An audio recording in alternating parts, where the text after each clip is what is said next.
And welcome everybody to the first Buffalo Bulls Dynasty off-season live stream. We have wrapped up a 3-9 Season 1 campaign, and now we're trying to put the pieces in place to take this program to places it's never been before. So welcome in everybody. Thank you for all the support during year one. It was a really fun season.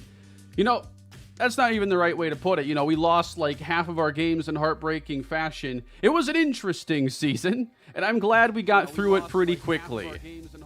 Whoops, I don't want that.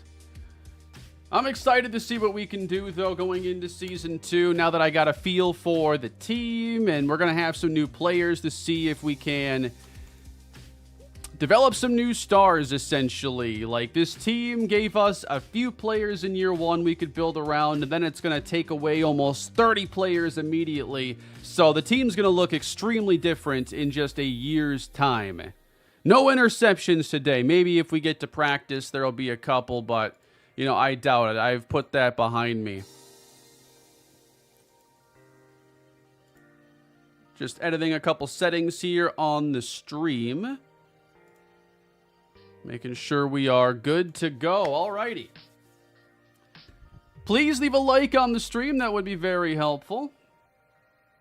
And if you haven't already, I'm sure most of you are subscribed, but subscribe to the channel if you want to be on the road here to turning Buffalo into a star college football program. It's a tough road. It's not going to be easy if year one's any indication. And we got some work to do today. You know, we're going to lose a bunch of players, and I only got a few players in our recruiting class in season. It was a challenging year, but we ended up finishing the season pretty strong in recruiting, getting us at least out of the basement in terms of top classes. We're still going to be very low, but we're now better than like 20 other teams because we have 5 3-star players. And I would expect that most of them get a chance to play as true freshmen. Now, there are some issues right now going on with College Football 25 after the most recent update. I am not playing on the most recent patch. So I play offline Dynasty, and I make sure that when updates come out, I kind of see, you know, I check the subreddit, I check Twitter, I see what people are talking about with the update in case there's a problem. And there has been with the most recent patch. So I don't have it. There have been issues trying to move freshmen into new positions in the offseason and just a bunch of weird stuff that isn't an issue if you're playing online Dynasty, but I don't if possible, because I want to be able to back up my files in case there's a big issue, and I don't want to run into a problem that suddenly ends the series. So I'm always going to try to be offline. I mean, I got a million physical games behind me because I'm still old school. I don't want to be always online. I like my stuff on disc if I can. Watching my Jays get work, so thanks for this. Yeah, sorry about your Blue Jays. They're in a rough spot right now, Spencer. Thank you for the super chat. Let's go. Excited to see where this series goes. Appreciate that, Ian. You should slow sim kicks in Dynasty. It's not realistic to miss every single kick because of a difficult meter. There are some issues with the simming of kicks. For instance, you can end up running into an issue where you can't back out a super sim, which would be like a big problem, having to watch the rest of the game play out, especially on sliders that are not made for that. I think this kicking meter is a big improvement. It's not exactly what I want, but it was challenging in year one. I missed 7 field goals and an extra point with Cameron Carson. He's going to be graduating, though, so we're moving on, looking for a new kicker. We're going to have a new quarterback next season, a bunch of new talent to see. What job offers does Adam Kane have? I don't know. I also haven't clicked into this. Obviously, I'm staying at Buffalo, and I can't imagine anybody would be too stoked to bring him in after a 3-9 season. I hope Sperling doesn't get a deal breaker. I don't know if that kind of thing can just show up out of nowhere. I'm not under the impression that it can. There are players that have deal breakers, like Jack Shields, but for Lamar Sperling, there is no secondary spot there to take a look at that. Are you still having nightmares of Western Michigan? The only thing that's helping is that there were so many games that made me feel that way. It's not like one I can fixate on. It's like 5 games, which kind of spreads around that feeling. It makes it less intense in a way. The Toledo game, you know, that was just a blowout. Western Michigan game was just, I should have won that game, man. Same thing with Eastern Michigan. The whole state of Michigan's going to get it next year.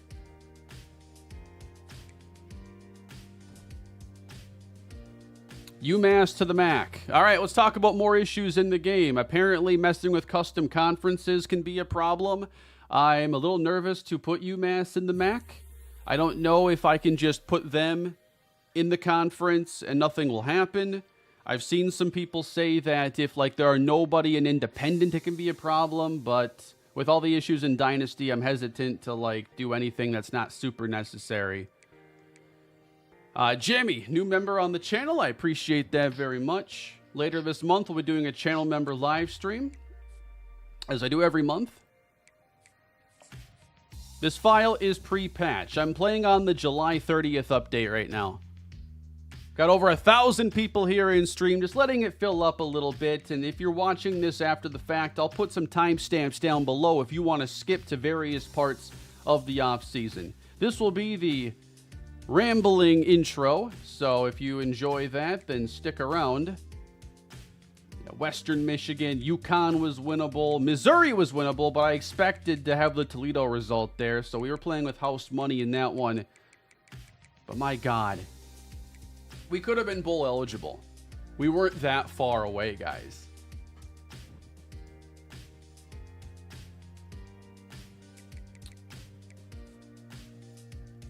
TC, new member, another one. Thank you, guys. Again, if you haven't already done so, please drop a like, subscribe to the channel. Buffalo to the SEC, you're crazy. That's not happening right now. Ultimately, I'd like to take them to the Big Ten one day. I think that would be a fun division or fun conference to face. Akron, they've offered a head coach. I'm going to pass on that, but that's kind of our reputation after year one. Akron would take us. You know, his alma mater is Ohio State. We could say that maybe Adam Kane is from Akron. Maybe the hometown comeback storyline. But we are not going to the home of LeBron James today. From Buffalo, thrilled you chose UB. You know, I feel like they're a very easily overlooked program. I often forget about Buffalo. I feel like many do. Even in the realm of 1 star in lower schools, Buffalo never seemed to get any attention.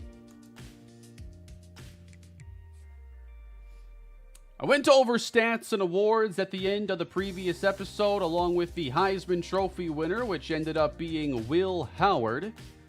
And then we are in the college football playoff week as well. So I think all we're going to do right now, well, we might want to look at our staff, actually. Your clutch rating is a 99. I do my best. You know, if you watched season 1, you wouldn't think my clutch rating is a 99, but it's fluid. It can change. How are you approaching the transfer portal? I'm definitely going to be taking a look. Honestly, the first thing that comes to mind, I want a new punter because our current punter has 74 kick power and we punt a lot. So I want to flip field position a lot better. If custom conferences get fixed, you thinking about fixing the Pac-12? Probably not. You know, a lot of people seem to be doing the Pac-12 reversion, but I don't really, we just played a game where the Pac-12 was that way for over a decade. I think I'm ready for a fresh experience, especially if it's what is happening in real life. And if I want to go to the Big Ten, I'm happy to have, USC and Oregon in there to face. So, no, I'm not going to reconstruct the Pac-12. They can enjoy their dissolving here pretty soon. Been here since Kalispell. Appreciate that, Andy. Thank you very much.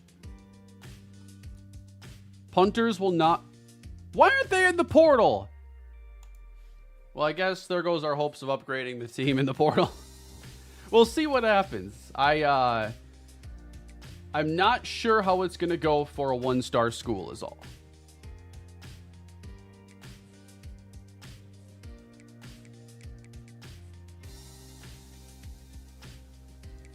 But what I think we should look at doing is handling our staff. We have an F offensive coordinator, an F defensive coordinator. I would be interested in seeing what else we could do. Can you upload your draft class to Madden 25? No, and I wouldn't expect that to be here in this game.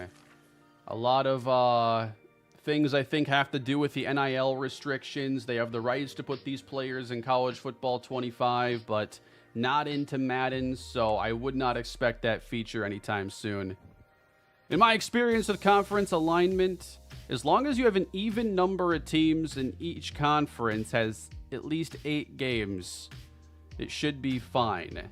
That already, seems like an annoying thing to have to tackle. Maybe I can make a separate save and make sure it works or something, because I'd like to have UMass in the MAC, especially after they beat us last year.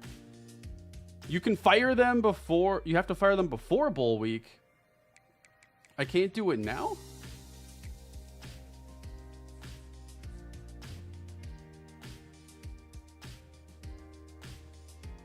Went to the NFL. Their head coach retired at Akron. Okay, that's what happened. That's cool that coordinators can even leave to the NFL. That's really interesting. I will do my best to stay caught up on Super Chats, but at some point I may have to put it on pause and catch up at a later time, but I appreciate all the Super Chats, guys, very much. Been watching since you did videos with Nodis fan on Machinima. Yeah, we are getting pretty old. I see you dropping that Eagles Vikings reference. That's now 7 years old. Appreciate the super chat. Feel like I've been playing vicariously through you. Hope you have a great stream. Please enjoy the dono. No, actually, because you're watching with Premium, Eric, YouTube Premium is still really good to creators. Obviously, we make money off of ad revenue and whatnot, but the YouTube Premium does benefit us as well. I think it might be even more beneficial than watching ads.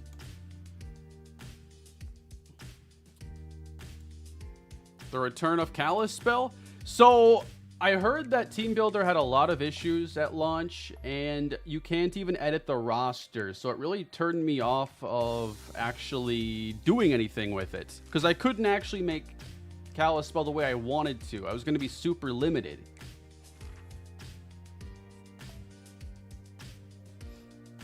So am I unable to fire my coordinators right here because it is not the right week?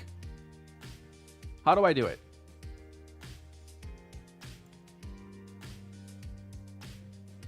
Been lurking since 2016. Thank you, Maxi. Correct. All right, so I guess we're going to be stuck with these coordinators for another year, but in year 3, we'll definitely look to make some changes there. Oh, well. You fire him during bowl week. It's bowl week 1 of 4. Conference championship week, maybe? Which is a weird time. I think I should be able to do it right now. I don't have a previous save before bowl week, I don't think. Not at the very end of the season or anything. And I've actually gone to do some stuff on my board already.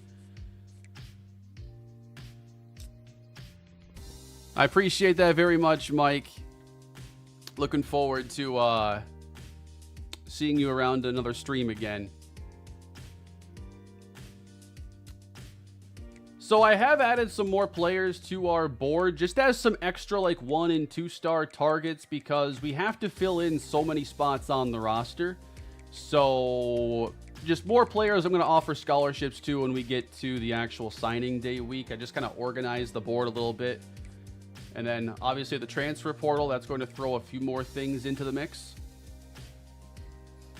Yeah, so many seniors. I didn't realize that until I started the series. And that actually would have made it like even more solidified that I wanted to use Buffalo, because I like having a lot of different challenges early in the series. I want to face, tough teams in some instances. I want a roster that doesn't have a ton of young talent that's going to develop. I like the difficult route. Yeah, JJ had some good throws yesterday. That was actually a very fun preseason game. They had Justin Jefferson mic'd up in the third quarter, and it was like the most electric quarter of preseason football I've ever seen. One thing that has the possibility of happening as well is that we lose a couple players in the portal. Jack Shields is one of them.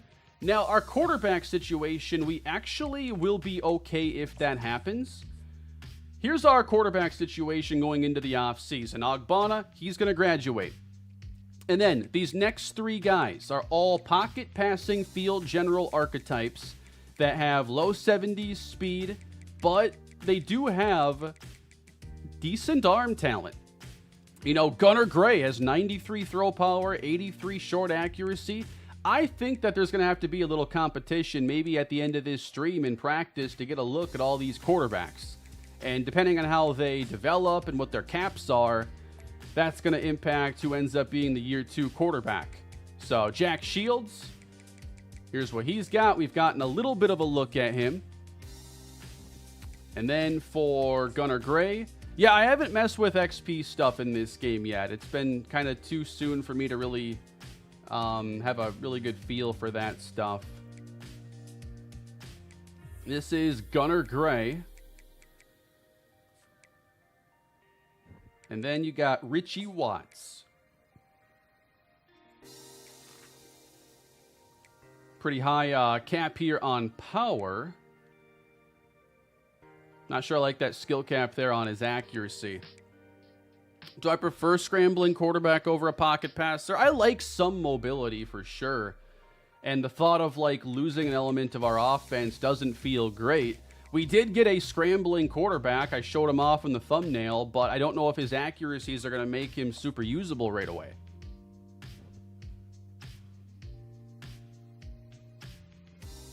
Eric Pacheco might end up being our starting quarterback, but I can't say exactly when. I want to take a look, too, at our coach skills to see if there's anything we should use right now. I have spent all of our points so far in Recruiter. So if we need to boost this for something, obviously we'll look to do that. I just kind of hold on to the points for now. Not sure of what's going to be the most nearby need.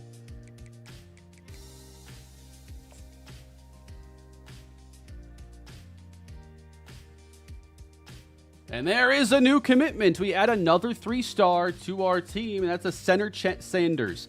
After the Toledo game, I had put so many new offensive linemen on our board, and thankfully these battles never got competitive. We ended up getting a few 3-stars just because of what I did after that game.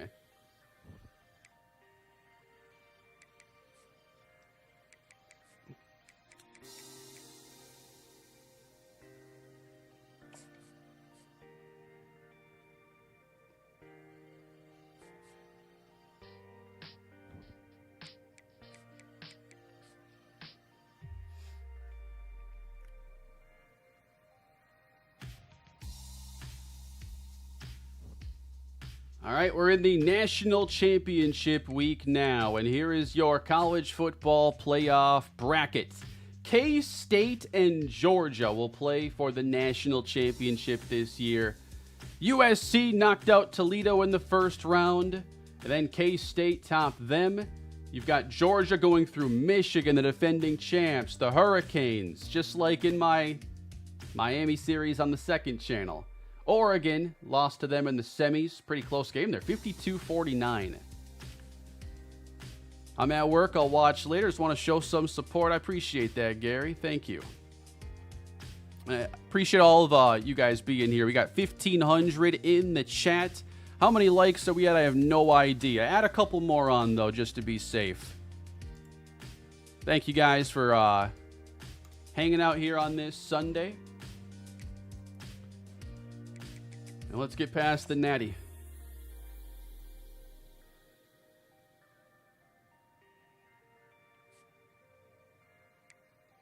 You don't gotta rub it in that we're like somehow dropping in pro potential.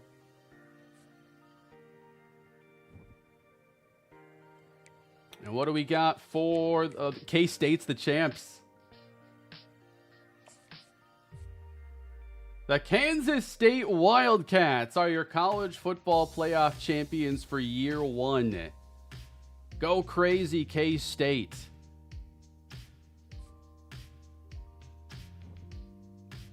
Last second offer in portal works well for 0 offers. I think there's going to be a decent amount of that. Now, a couple house rules I'm going to have here in this stream. Because I'm not on the newest patch, they have I don't have the nerfed scrambling quarterbacks for the recruiting classes. So until I'm on the next patch, I'm not going to recruit any scrambling athletes. Scrambling athlete quarterback prospects. And if we're in recruiting and we see that there's like a 4-star player or whatever that randomly has like no offers, which was something they talked about not having in this game, but I don't have a single 4-star player in the class. There's no reason I should be able to get one at the last second. Where the heck is Kansas State? So I'm not even looking at 4 or 5 stars in the portal, and I'm not looking at scrambling athletes. And I'm not updating the game right now. Last thing I want to do is try to set up a fun rebuild like this that's supposed to be challenging and have a 97 speed athlete that can play quarterback, running back, receiver, and corner. Kind of shortcutting my series. Not that I know anybody that would do that.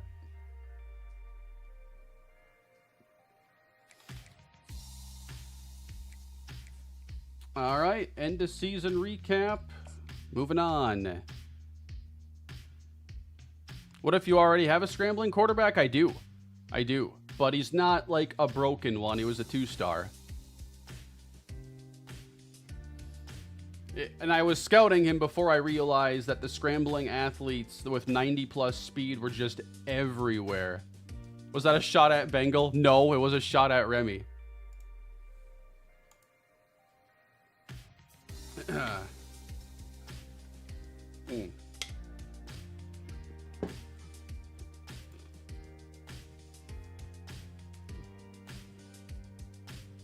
Wait, half star? What's going on, DJ South? Did they say I was a half star? Did I go down? Did the team go down?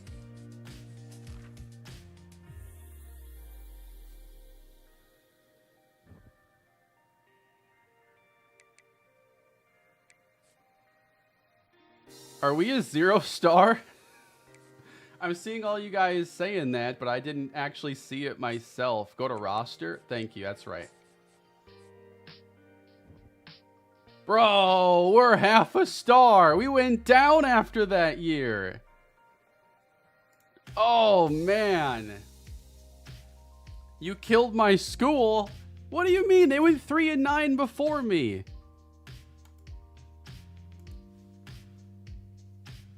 All I did was match what they had previously done. There's got to be someone else that's half a star.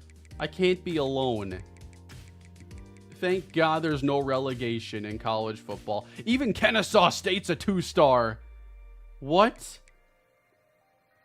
The Dukes are 1-star.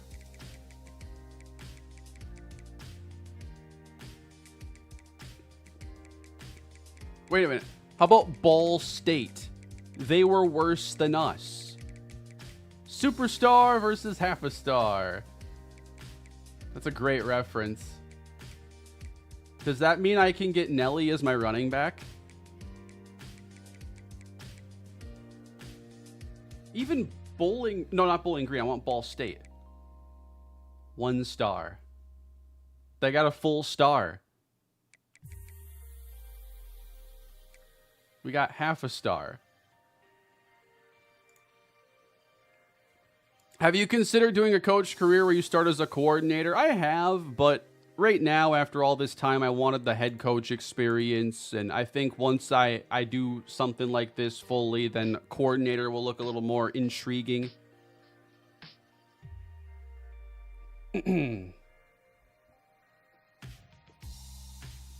Stream needs a title change.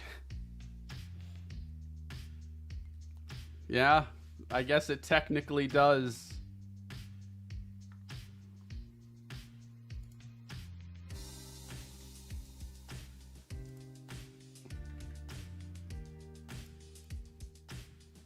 Actually, I might keep the 1 star in for, it might be a little more search than 0 star. So we technically are a 0 star program right now. What is going on?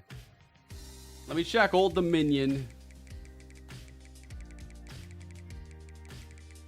Sometimes things have to get worse before they can get better. Old Dominion's even got 2 star.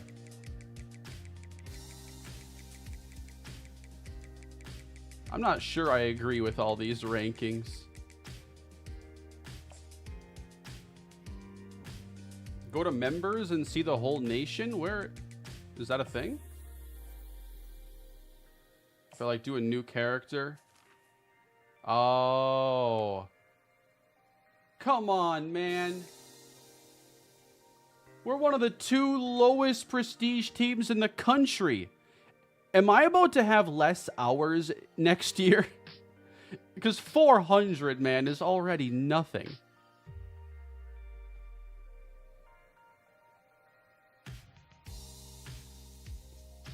I'm going to have less hours? And I have to replace 29 players this year. I'm going to get like 300 hours. If I beat Western Michigan, none of this would have happened. All right, I'm changing the stream title.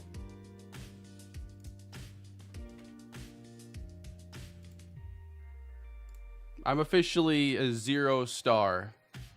Superstar versus half a star. We're losing 29 seniors, all right? And now, I don't think anyone's entering the portal. Wow, thank you. But we're losing our highest rated player. Many starters across the entire team. I mean, 29 total.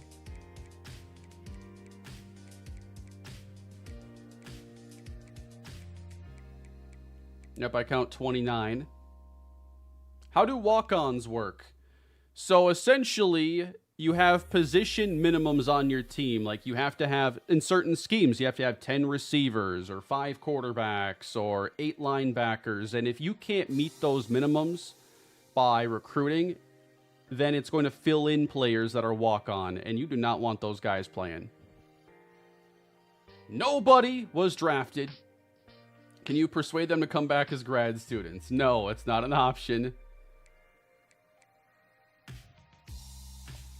Let me save here. I have made a separate save file for the stream. So my Buffalo one is kind of like the where I left off with the previous video. The AI description that people were sending me those AI descriptions of different videos I was doing. 1, the AI was gassing me up. 2, the AI is hilarious.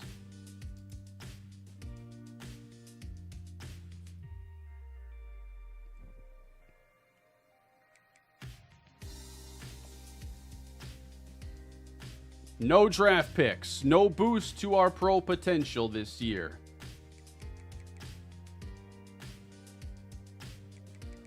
All right, this is going to be the tiebreaker. Did Louisiana Monroe have somebody... go to ULM? If they got someone drafted, they're officially the better program, right? All right, it's a tie. I feel like I have to schedule Louisiana Monroe this year. The 2 0 stars.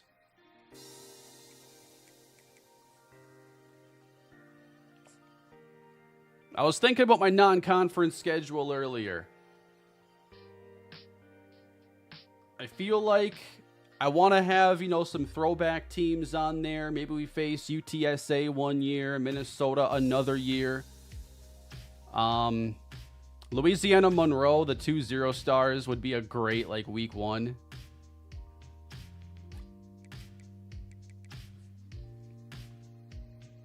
Did I really? You just simmed? That's why I have these files.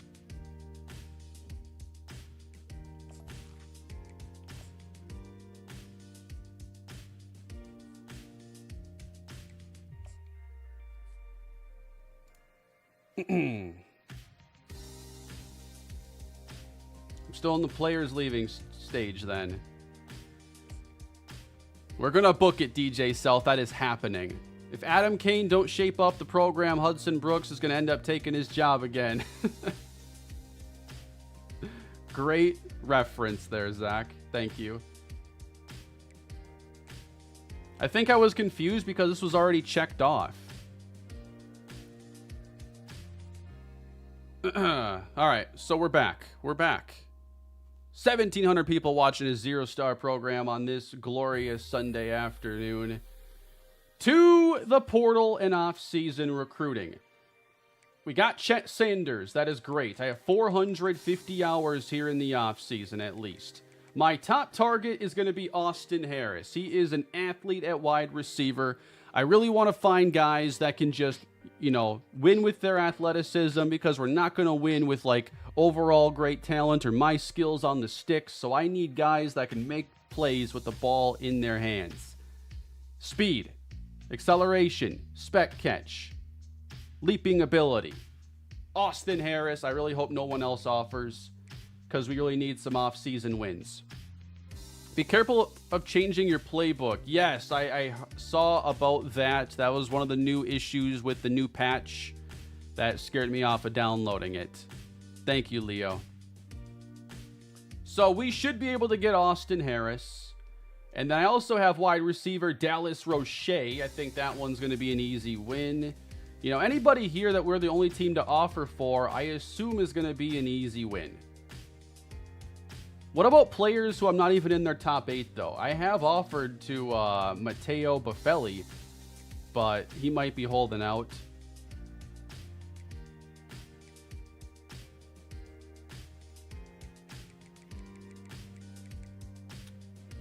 And then, I don't want to spend too many recruiting points here, but I do want to know if these punters I'm looking at are even worth, like, pursuing. So that kick power, I don't know if I like that enough. Oh, he's the only punter on my board here.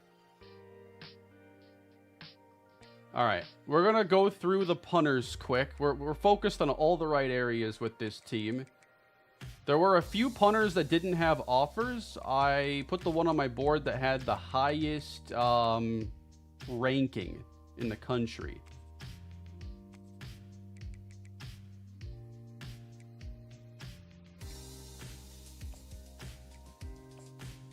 Yeah, 450 hours. I had 400 in the regular season, and I'm about to have less, I think, going forward. So I'm going to keep some points for punter if we have the room there. Let me get these set aside. We got Austin Harris. We do not have anything good to pitch him on yet as far as, you know, the visit focus, and I can't do that yet anyway. All I can do is send the house for him. And then for Dallas Roche, he is a gem. So hopefully at least impact development. We can hard sell, but I haven't always been hard selling, because how am I going to hard sell the stuff that we're a D at?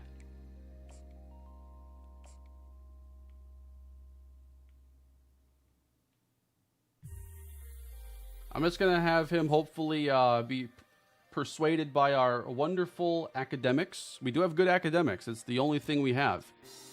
Don't think it happens this year, but if you encourage transfers, they end up at other schools. Yeah, that is pretty cool how they do that. I don't anticipate that happening for us this year. Go for players that have lower interest from schools. They are over halfway interested and you are not on their...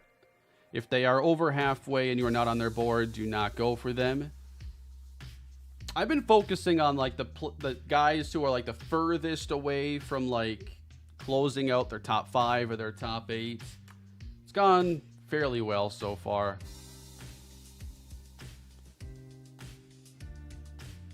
All right, so probably going to send the house on Roche. And then we got Darius Kennedy. I definitely want to bring him in.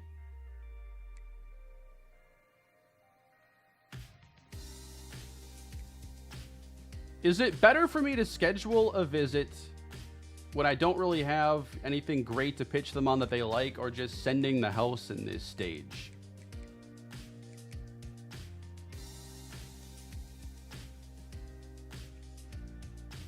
Save time for the portal. We will get to the portal, but I think these players are still higher priority. All right, we're going to check the portal. You guys want to see who's moving around. We got some players that would like to come to our team at least. Let's, what about any state? I just want to know the top players overall. Caleb Downs from Ohio State. Can I see QBs? Now, Vadiato wants to transfer in this one as well.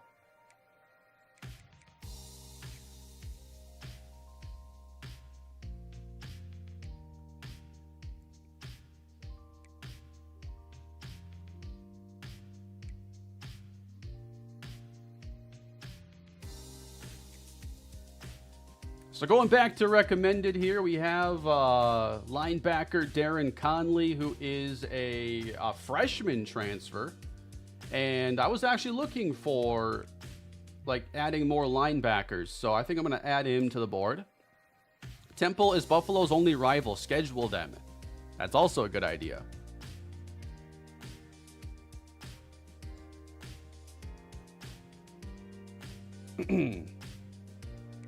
Offensive lineman, I'm also really interested in potentially looking into.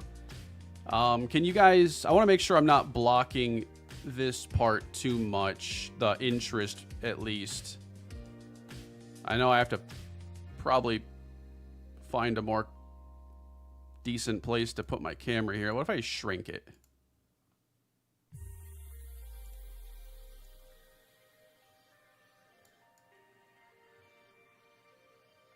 Maybe that's the least intrusive for the time being. Come on.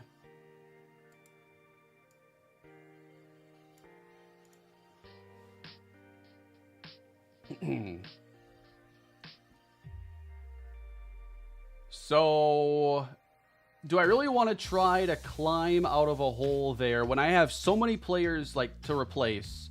I don't really want to fight battles that aren't easier, if that makes sense. So how about, you know, we're first for guys like Jadarius Green McKnight, for instance, from Marshall. Interested.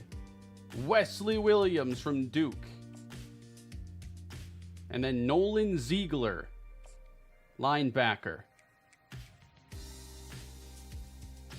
Then you got Syracuse here. You know, it's the ones where I don't want to have to overcome a huge disadvantage. I don't have a lot of points.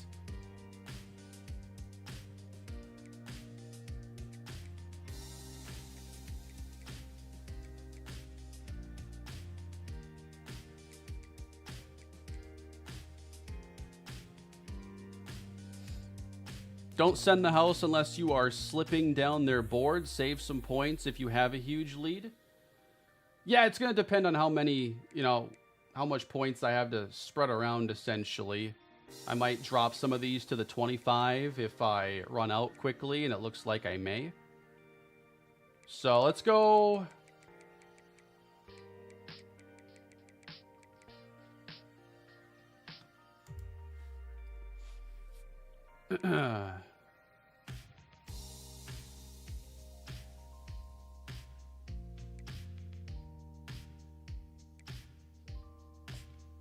It's also like, do I even feel the need to scout some of these guys? If you're a 3-star in the portal, you're probably good enough to come here.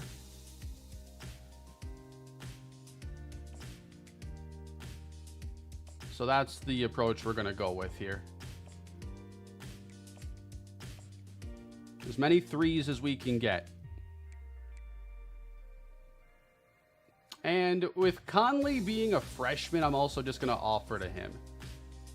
I don't need to scout those guys.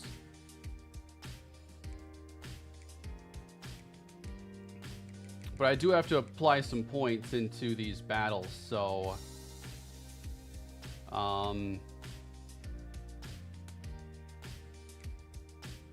just looking at the archetypes, run stopper, run support,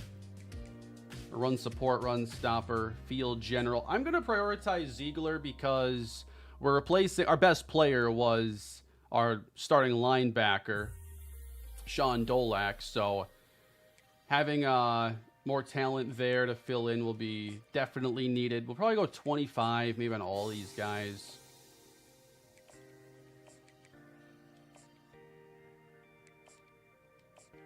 Might just have to go 25s across the board.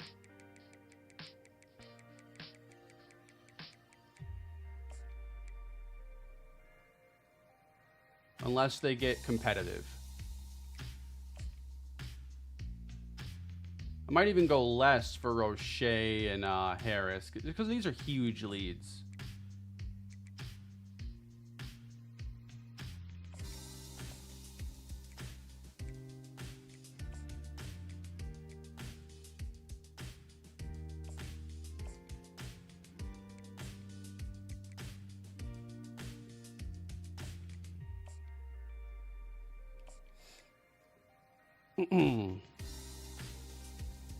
Any plan to have the players in this NCAA get drafted and exist in whatever you do for Madden 25?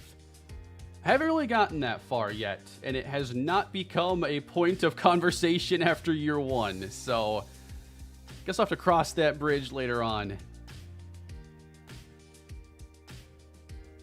You think the Harris one could still change quick? I mean, it's only a top... yeah, he hasn't narrowed it down the top 5 yet. He's only in the top 8 stage, so... and he's also like high priority guy. And then, you know, a top 5 here. I'm probably going to put like 10 there. Tevin Toll, this one is nearly finished. It's these ones where I'm not quite sure. You know, I have offered. I'm the only offer that I know of.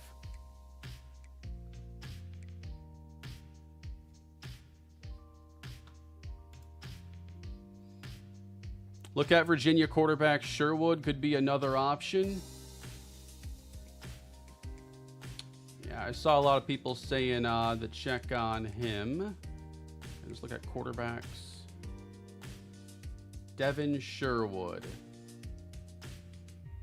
3-star junior transfer, which I believe next year means he's going to be a senior. I'd rather have a quarterback that we can develop for a little bit longer, a little more internal. And I like some of the options we have, especially considering they'll get some off-season development. No interest right now in Devin Sherwood.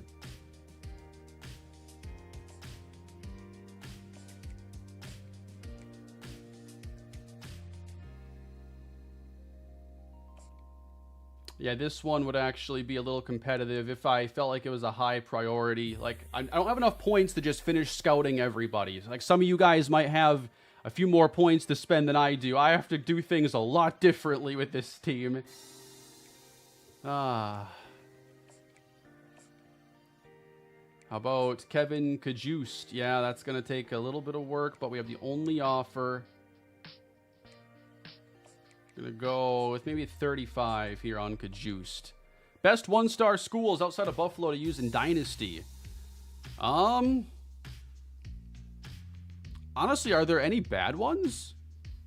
Like, if you're looking for like cool uniforms to use, I played against Akron. I don't know if Akron's a 1 or a 2-star, but I like their uniforms a lot. Check out Akron. Yeah, Liberty is a cool one too. Ball State's I think the worst team in the game.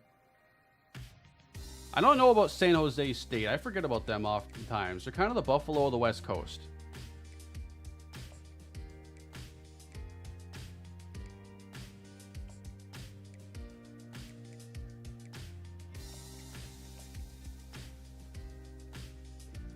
Okay, well, another school that the most forgettable FBS team. I think I figured it out the other day because they're the one team I couldn't even think of their mascot. And it's Charlotte. They just kind of have a generic logo and everything.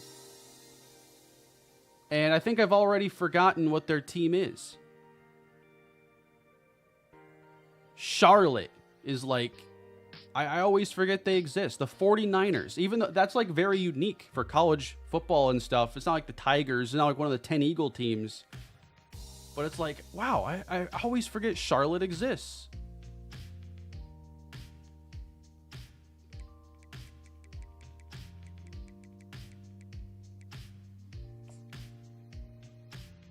So I apparently have like 25 offers out at the moment.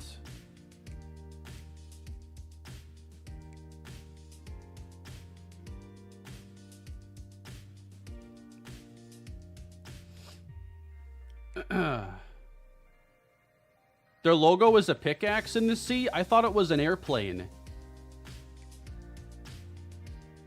I didn't realize that.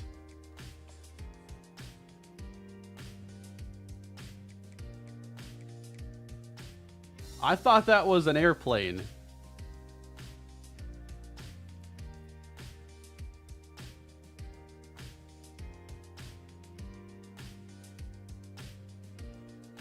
Makes more sense.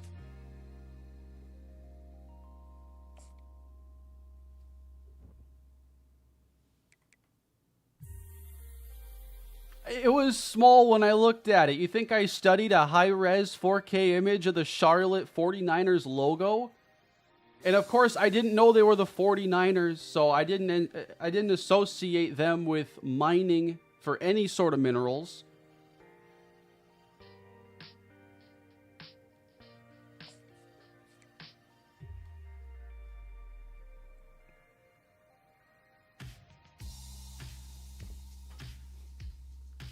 Was Khalil Mack the last pro Buffalo Bull? No. Jarrett Patterson was after, but I'm not even sure if he's like the latest, technically. I can't believe the view count's going up. Thought it would have scared half of y'all away by now. Subscribe if you haven't. You know, you want to see the building of a 0-star program, you're in the right place. Yeah, Malcolm Kuntz. Okay. Is he like the newest? So hyped to watch the off-season. Are you sure? Watch out for Connor Stallions. I hear if you play Central Michigan, he can be on the sideline. Go green. Appreciate that, Nate.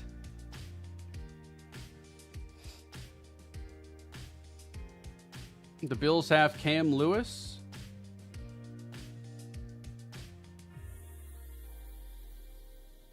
Oh, Charlotte's team is called the 49ers because the school was saved from being shut down in 1949. It didn't have anything to do with the gold rush. They still put a pickaxe in the logo. / airplane. Right now, I'm looking to see if there's any position I have not really addressed at all. There is fullback. But I want to make sure there's not a position that goes unadded to. Can't think of a better term. Yeah, we might want to look into a couple more safeties. And I'm also like wanting to know if I should look into more of these punters. I'm going to spend the points. That looks like a decent range. That's a better range than Fritz. All right, Kesey has the best range. We have 74 kick power on roster. You're going to make me spend how many points to find this number out? Oh my God. I got sunk cost fallacy going on here. 83. Maybe spend all 50 to get that.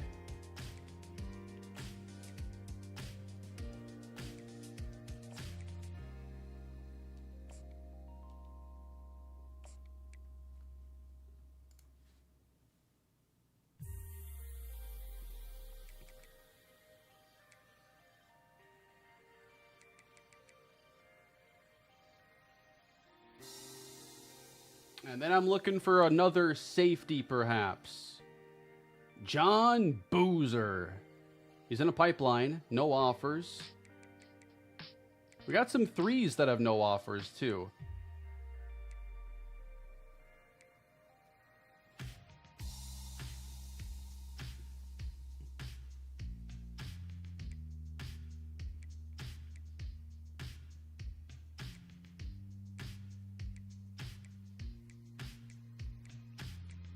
All right, I've been looking for mostly zone safeties.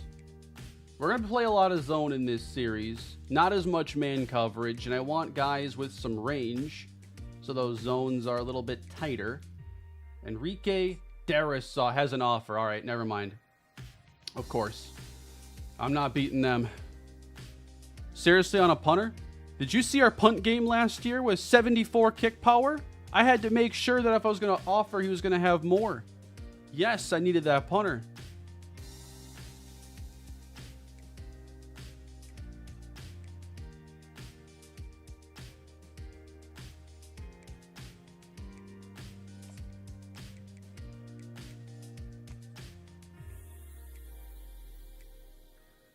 I can't sort by archetype here unless I go to the search, I think.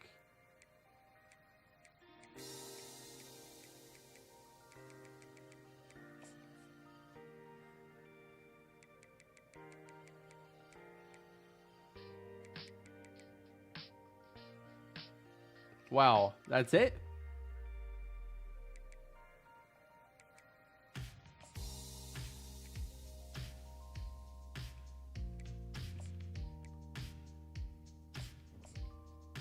That's enough. I've seen enough. 88 speed, zone coverage, decent.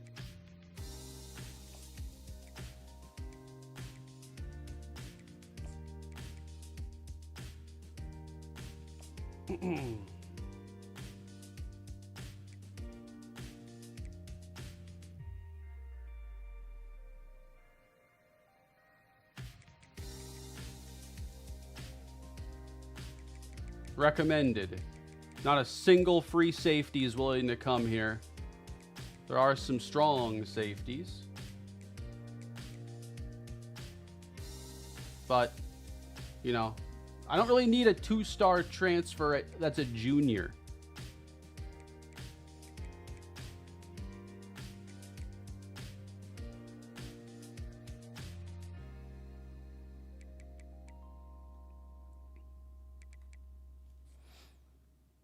Ambush is an awesome last name, yes.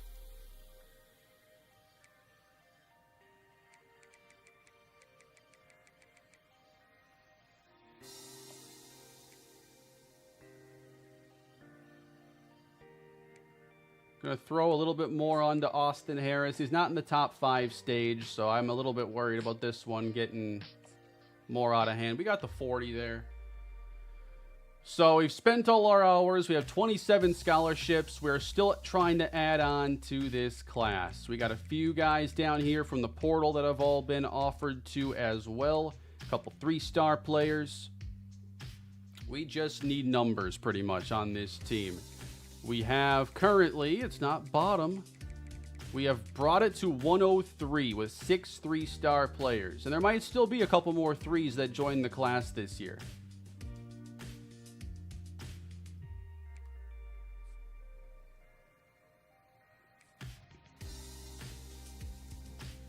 Yeah, athletes are a nice boost for our program for sure. It's hard to, you know, find the athleticism you want sometimes without scouting those athletes. Still lower than ULM, of course I am. All right, we're going to advance to the next week. Nobody knew. But I think, why does it do that?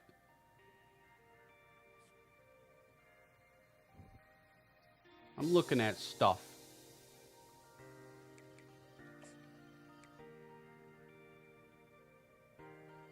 ULM is 16 1-stars. Quality over quantity, guys. I'm teaching you the art of patience with this recruiting class. Still in great shape for Harris. We have more points to spend as well. Roche, that's nearly done. We might want to step it up for Canada because now Michigan State has offered.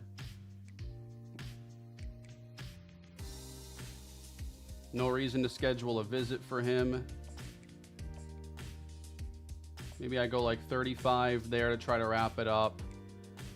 I might have to step it up too for Kyle Thurston.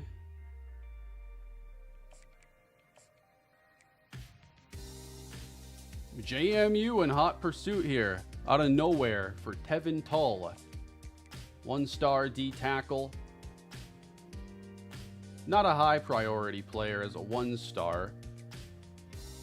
Still in first for Bofelli, now in first for Bofelli, Hopper, Kevin Kajust.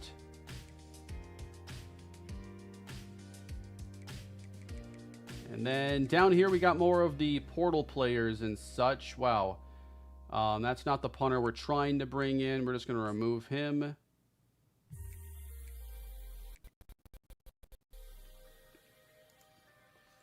Let's change the track. It's been like an hour of this one. Babineau looks like a lost cause. Yeah, we've offered, or we've not yet gotten into the top 8, but we're the only team to have offered. So that's where I'm like, maybe there's a chance. All right, we're going to have to work harder for Darren Conley. Yeah. We're going to have to work a little bit harder on some of these transfers, but we're in really good shape for Nolan Ziegler.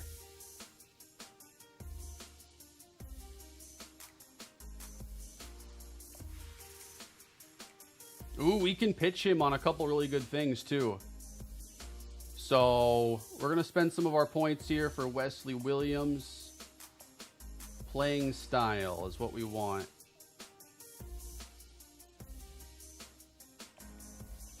That's nice to build up some D-line talent. And then Jadarius Green McKnight. Thankfully, we can pitch him on proximity to home. Oh, he's not in the top 5 state. Oh. Yeah, the visit bug. That's coming to hurt me right now. That sucks. I can probably switch to like a hard or soft sell, depending on how many points I want to dedicate. So we'll come back to that. Don't need to on Ziegler.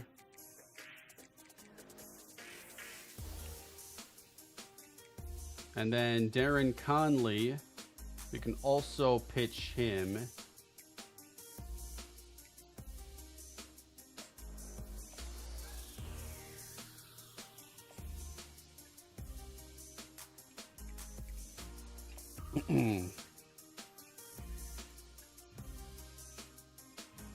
The visit bug is where you get down to the recruit gets to their top 5, but it still doesn't allow you to schedule a visit. So like here, Jadarius Green McKnight, he's down to his top 5, but I can't schedule a visit. Apparently that was fixed in the most recent update, but it broke so many other things that I haven't installed the new update.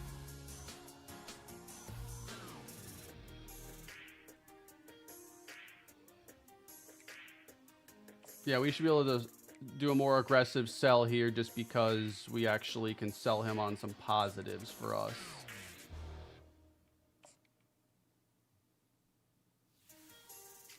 Nice. That should work great.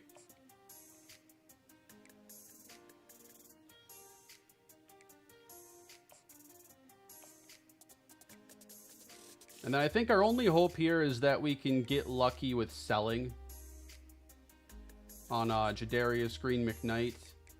I might have the points to do a 40 on this. I have to make up for the fact that I can't do a visit.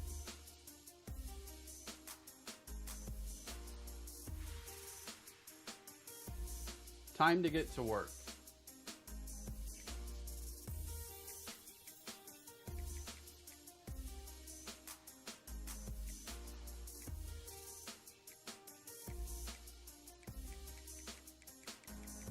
Got 15 left to throw out.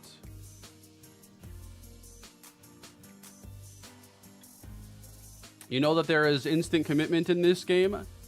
At Buffalo, I was never going to have that happen in year one. Thank you for the super chat. I know it exists, but in my universe, it doesn't.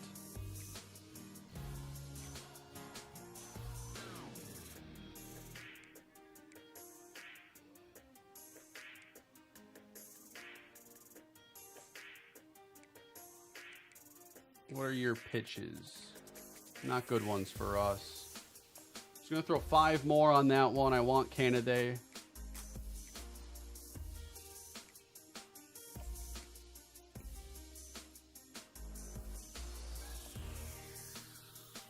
Five more on Kajust.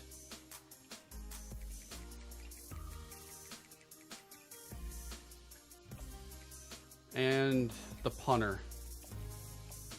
And that's all our hours for stage 2.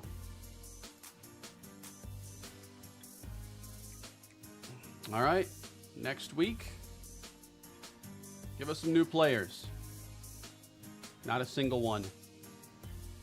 And Tevin Tull has gone to JMU, so that he's been on the board since like day one. And James Madison all of a sudden shows up and is like, all right, this is our guy. Not that I was super aggressive for him, but I had like 5 points on him all year. Team needs. Yes. We have a lot of them. Thank you for asking. Now, we've already lost our seniors with this stage of the offseason, but we lost 29 players.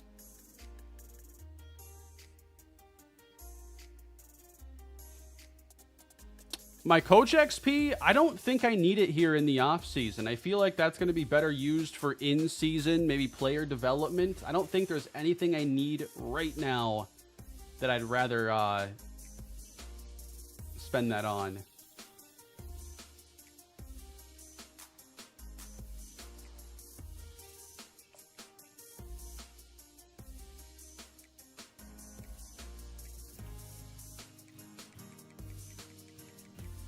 Locked out.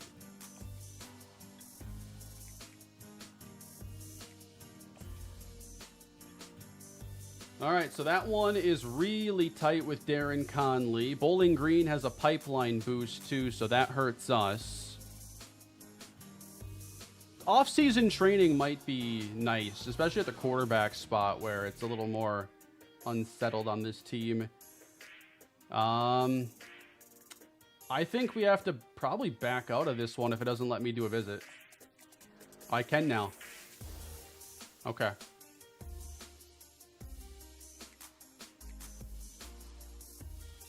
Thankfully. Because I wasn't going to be able to win without it. I'm not even sure I can with it. But we can hopefully top Maryland there. Wesley Williams. That's in better shape. Ziegler, we're in a good spot with him.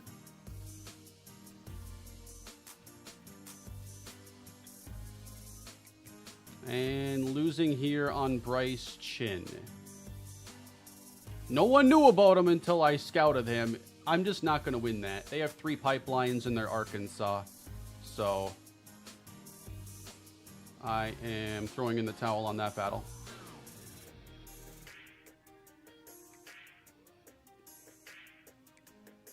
I probably have to go a little more aggressively on some of these portal battles anyway.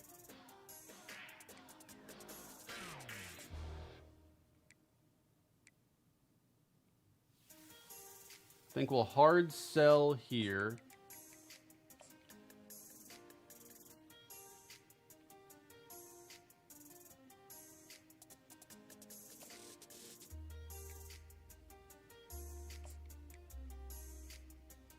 And then I'm also going to put, like, I'm going to go the full 50 on Jadarius Green McKnight. Trying to go all in there. And then Wesley Williams. I don't want this one to get interesting.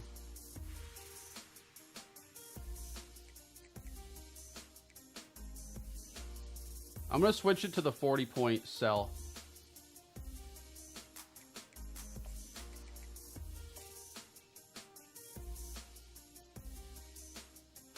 Leaves us with 30. And then, you know, I feel pretty good overall. I might scout John Handy here a little bit just to see if he's worth an offer. Now that it looks like Chin is going to be a loss for us. He's got speed and acceleration. That's probably enough information there to just give him an offer. Add a safety, hopefully, into our class here at the last second.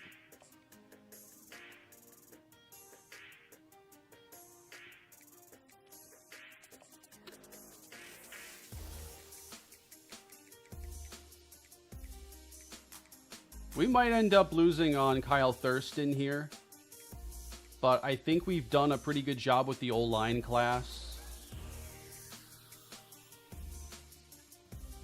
If it doesn't work out.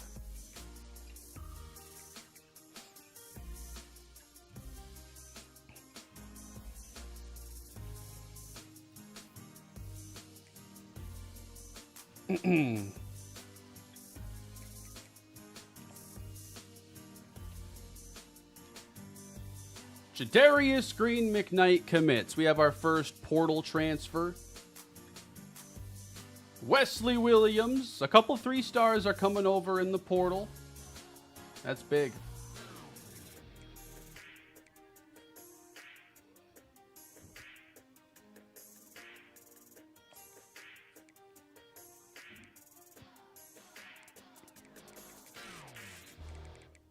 Where does that put us now? 90. And I think we have a lot of volume coming in soon. There are still a lot more offers out there. Maybe not all 3-stars, but I've tried to put us in a position to get the 3-stars first.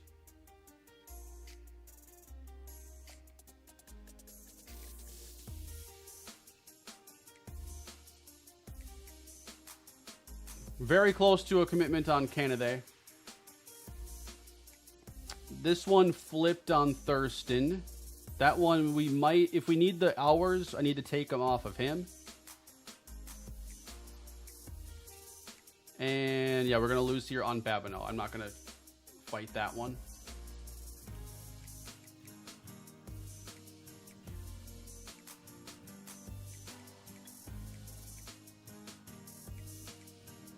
Oh, no, you don't.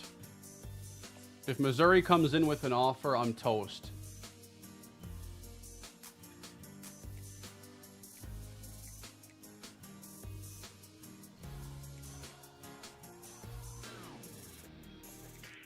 I really want to bring in a new punter. I might even send the house to get him. All right, I have to send the house on Ziegler now. Bowling Green's coming in hot. Unless I can, I don't know his initial pitch. His playing style is the deal breaker. So I can probably hard sell him and then do a visit. Because he's one of the 3-stars I think would get on the field pretty quickly for us. So we're going to do, we know playing style is important to him. And then we're going to hard sell. Eventually I'll learn where these are all located, but not today. Which one do I want? That one's probably a little bit better.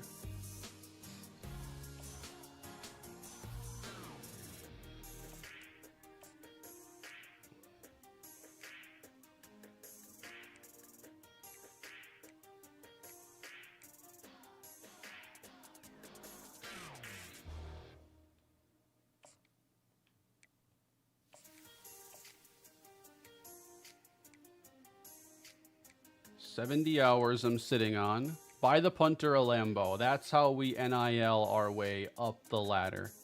I like your style.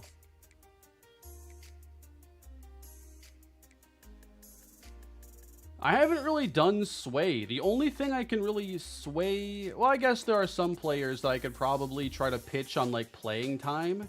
But it just hasn't lined up in a spot where that would make sense. In, like, a losing battle where I have to make up ground. So I don't think I've really used sway yet.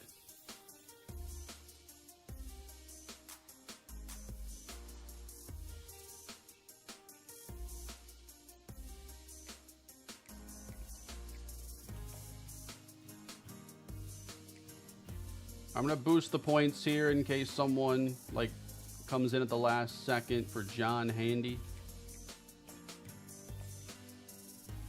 And I have plenty of points to go around right now. No fullback again? We're probably not going to be lining up under center to actually have that used much. You know, I'm not really looking to do a whole lot of pro style stuff in this series right now. We might, you know, have room for a fullback, but with the current playbook, hasn't really been a thing. I think I would need a little more time to actually scout to bring in, like, the right one. And I might look at that next year. Because there's going to be some things that change in this scheme, but I'm not ready for a fullback right now. Took a look at Akron. I love that idea. Yeah, Akron's got good uniforms, and they're a nice rebuild team. And they are in a state with a fair bit of talent as well.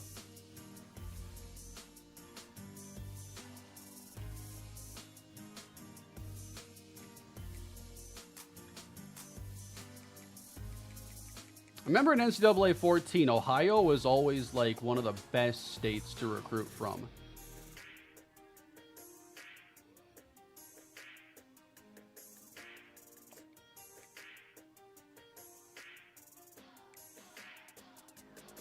I'm going to schedule a visit here with Austin Harris, one of our top targets. I think we'll be able to add on pretty nicely to this class now. All right. Give me a long list of new commits. Dallas Roche, 2-star receiver. Ladarius Kennedy, the linebacker. Nolan Ziegler. Austin Harris. That's a big one.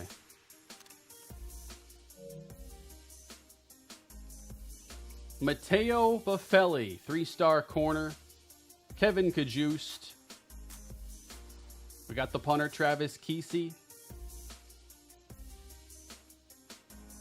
Darren Conley did pick Bowling Green, it looks like.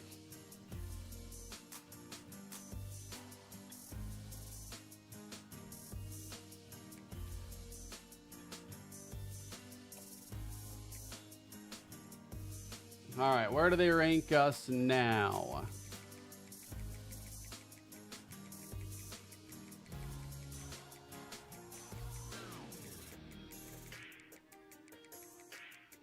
'72nd with 12 threes, 5 2s, and a 1. Let's look at it by the conference now. They got us with the best. Wow. All right, so the MAC better watch out. We're not messing around.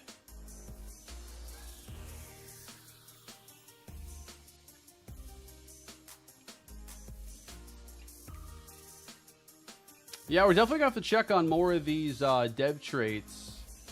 You can see from this screen here, Austin Harris has impact. Dallas Roche has impact. Oh, elite on Kevin Kajust. What a break that is. Wow. There's an elite.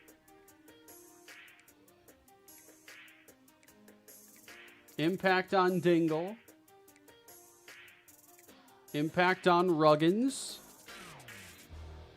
We're graduating 2 or 3 tight ends, by the way, so that's pretty good timing.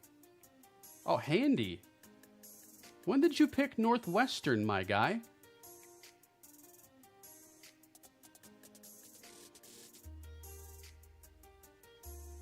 Oh, well.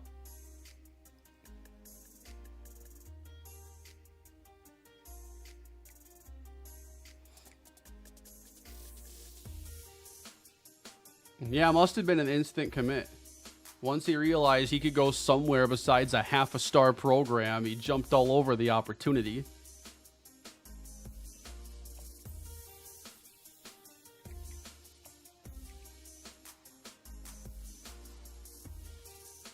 $2,000 concurrent viewers. Thank y'all for coming to the stream today. Please drop a like on the stream.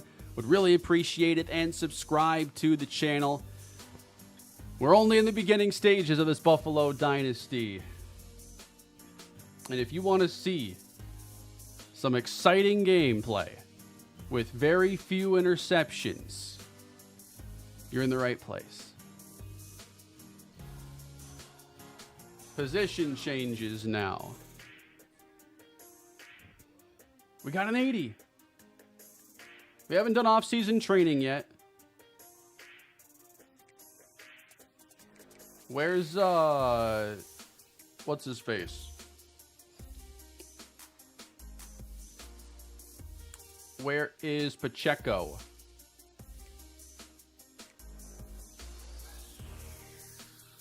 Few interceptions. Yeah, a few a game.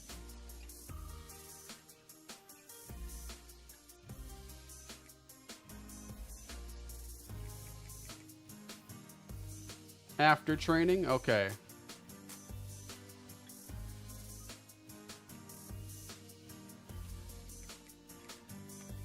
Why would they do it that way?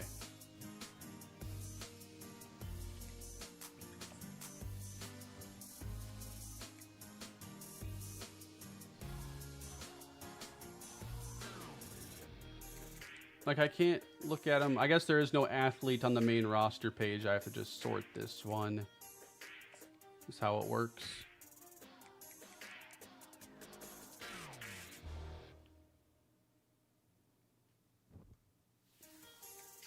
So yeah, Pacheco's going to come in like our most, you know, our best scrambler. But 85 throw power, accuracy is pretty limiting in what he can handle.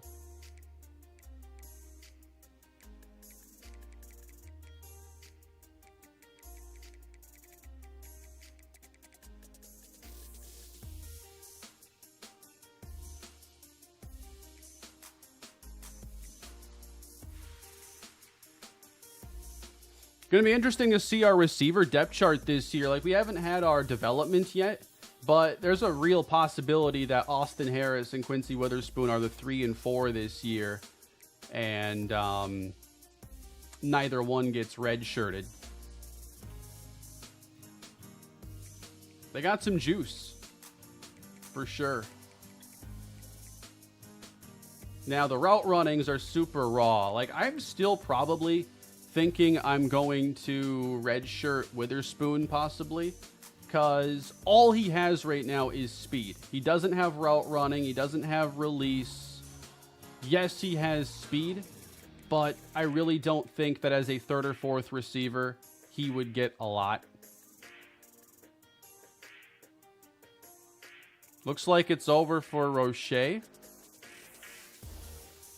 Oh, the junior. Dallas Roche.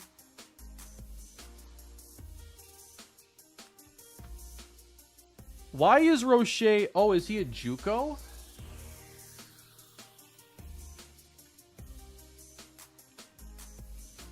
He must have been a JUCO. Okay.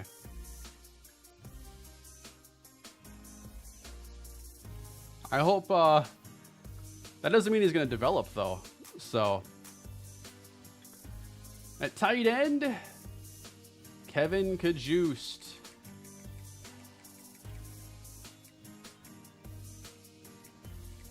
Yeah. Not sure he's super ready immediately, but with Elite Dev, really intrigued with him. I appreciate that very much, CMP. Been a long, long time. Change his position?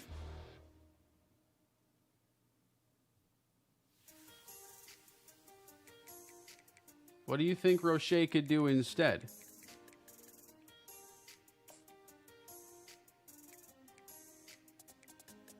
Oh, okay. When you do this, it shows the overalls by everything. That's kind of neat that they give you all that info so quickly. He is not moving the tight end at 5'9", 161.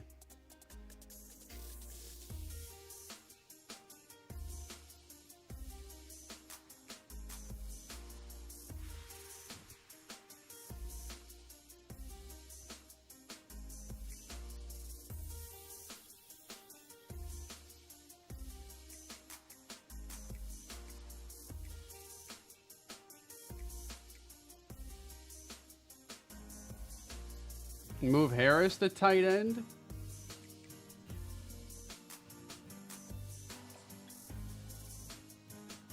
He could definitely play tight end. And he was an athlete.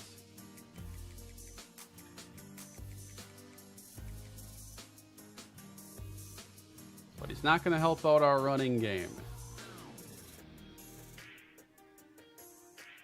I don't think I'm moving him to tight end.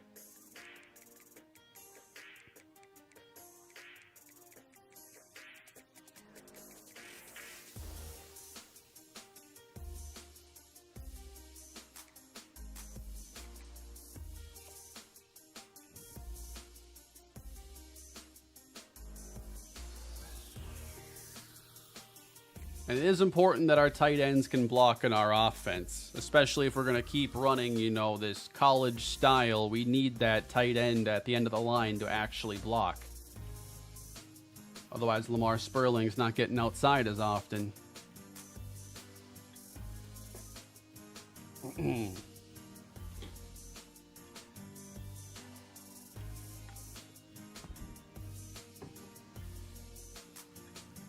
When are we getting a MrHurriicane commentary on a vid? I'm not sure she has any interest in that. I appreciate the super chat. Yeah, we're pretty even there at tackle and guard. Pretty even there. Not much I can do there. I don't know what our minimums are. But I think if I click this, I can check. Yeah, I want to see if there are any minimums that we haven't met. I think we're actually doing pretty good in that department. I only need one left outside linebacker. I have one.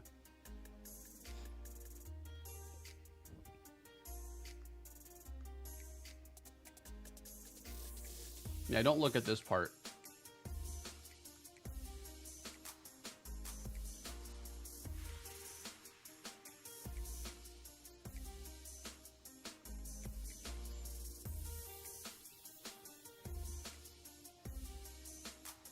Very excited to have a new punter on this team.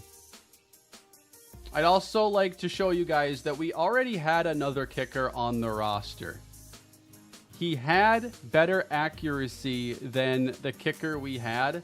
I simply played Cameron Carson because he was a senior and Reed was a freshman that I could redshirt. Could we have probably kicked better with Reed? Yes. He had a little bit lower kick power, but he probably would have been the better kicker. But he'll be the kicker now.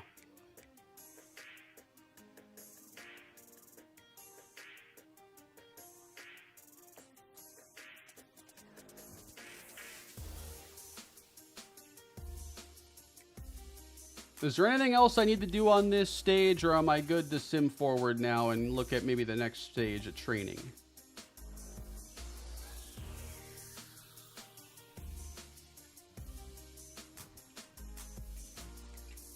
I guess we could look at our coach skills and look at development. I've been all on recruiting.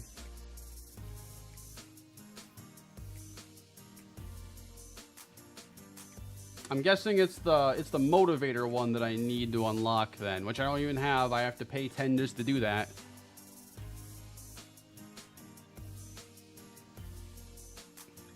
Is motivator the one I want to look at? Yeah.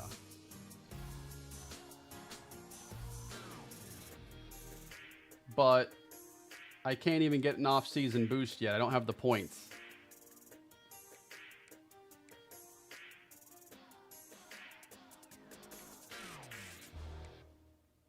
Yeah. Might as well hold them then. It'll be a nice one to look at next year.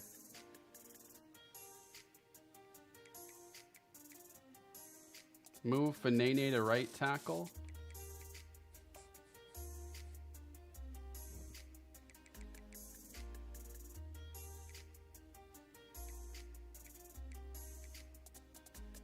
I actually like that. Because he's probably going to be one of our best tackles immediately. It would just be easier to have him listed there so the game doesn't... you know, setting the depth chart is always annoying with the offensive line if you're moving guys around or whatever. It's just best to list them if they're going to start there.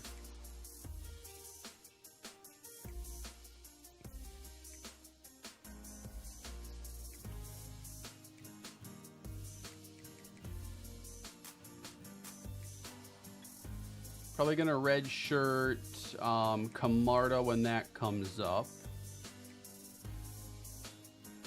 Then Wesley Williams on one side. Man. Dontrell Bradshaw might be our second best edge rusher, so I might move him over to the right side.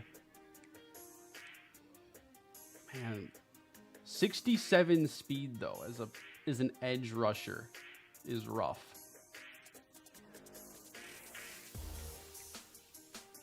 Let me make sure there's no one here that I wanted actually as a pass rusher.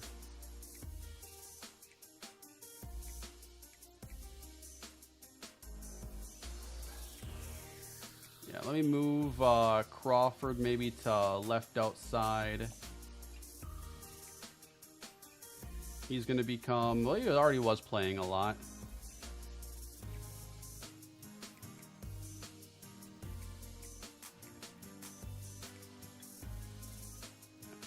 Let me see the pass rush moves, actually. 73 finesse. It is not good.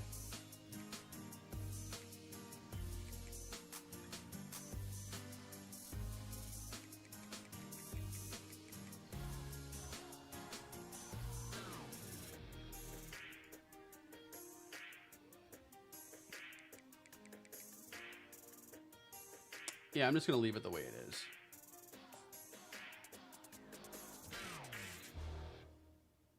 Because although I might play him, I don't know if I will play him on the other side, because usually the tight end's going to line up on the right of the formation, and I don't want to put him on the other side. He's got a little more strength than some of the other guys, so I do like him more at left end.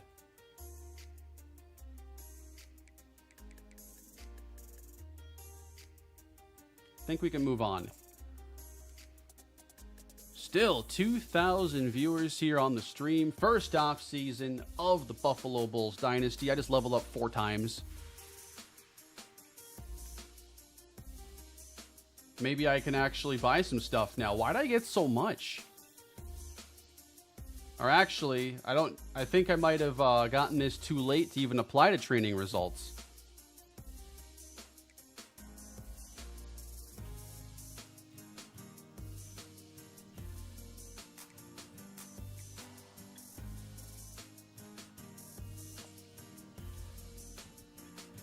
Wonder what I got.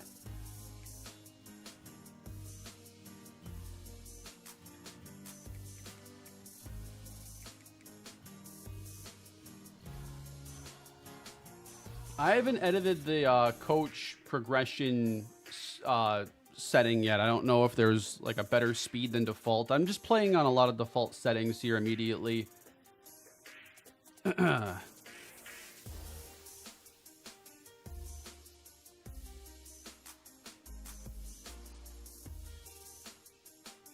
Yeah, you tend to level up too fast in these games for my liking. Now with the game being out a little bit longer, I can read up a little bit more on some of these settings and maybe slow it down.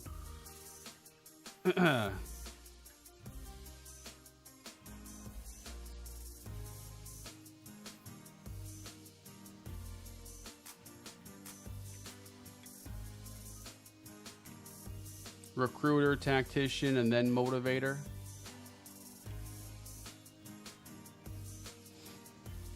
Yeah, motivator's main thing is the that off-season boost.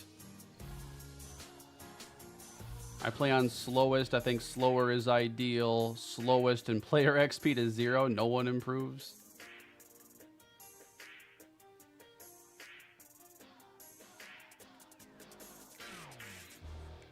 Yeah, maybe I'll slow it down for the next season. We're level 16, it says.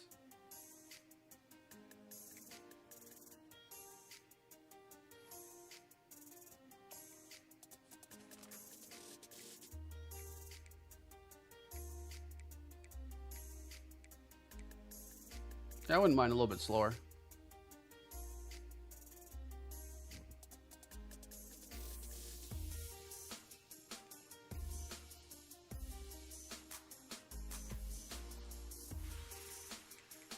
All right, let's check out our training results.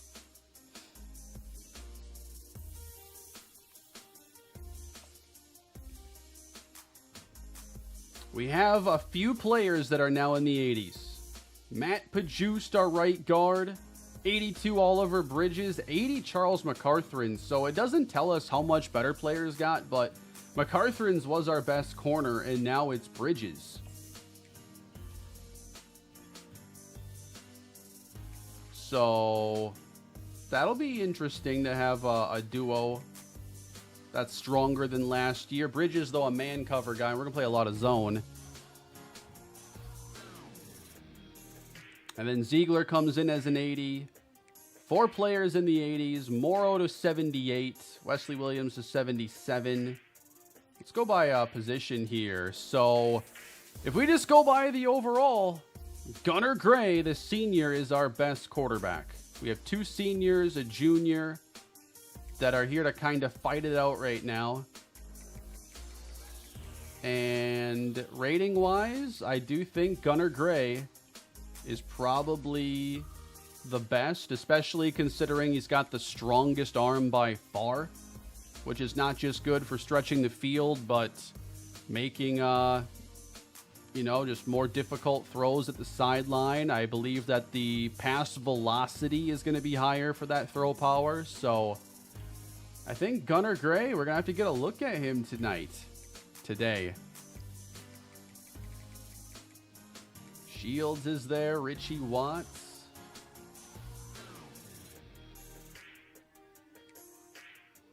And then at running back, L.J. Henderson overtakes Lamar Sperling. That is shocking. So I want to get Leon Dingle involved, I guess. Is the best way in this game to do it not to just redshirt guys up front, but to just naturally not use them and they get redshirted automatically? I wanted to use Dingle, but if I don't need to, you know, if Henderson is better this year and we can have these two be the 1-2 punch. Yeah, I'm not sure Sperling got much at all. He got a lot of in-season development, but nothing here in the off-season.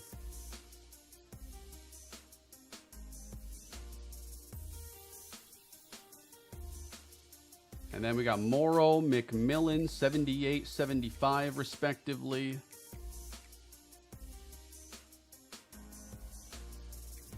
Yeah, Sperling is still the guy. But if Henderson can be a more capable number 2, then maybe we don't have to use Dingle immediately. 92 release on Chance Moore. You can't jam him. Yeah, let's, if we just go to the running back spot, what is Dingle best at compared to the rest of the running backs? He has the most top-end speed, but not the highest acceleration. His change of direction and agility are lower, so he's like fast, but in like a north-south kind of way, not like a shifty. So I'm already like, all right, he's Mike Davis, which that's a good player. 80 carrying, solid. 82 break tackles best. 80 trucking is best. 80 stiff arm is best. And he doesn't catch the ball that well.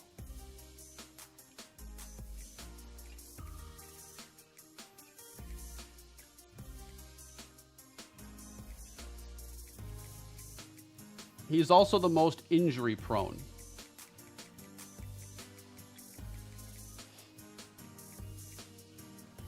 North-south with speed and power.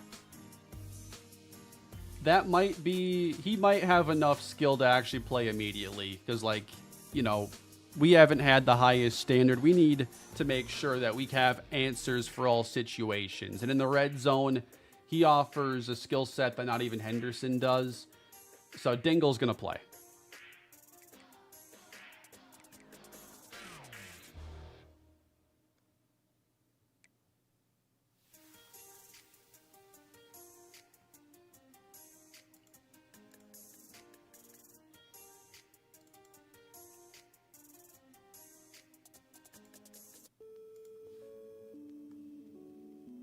And then at the offensive line spots, Eric Binns to a 77. We got Trevor Brock at 72.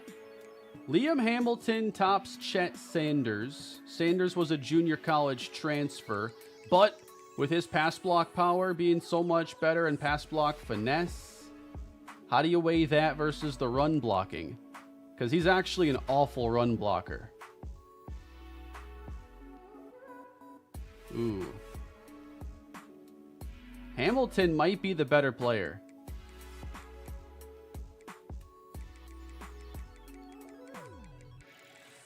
That run block at center is really, really bad.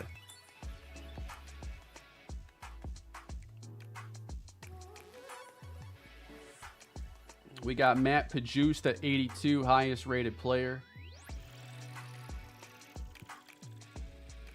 And then Chase Chadwick, 73, might allow us to redshirt Fanene.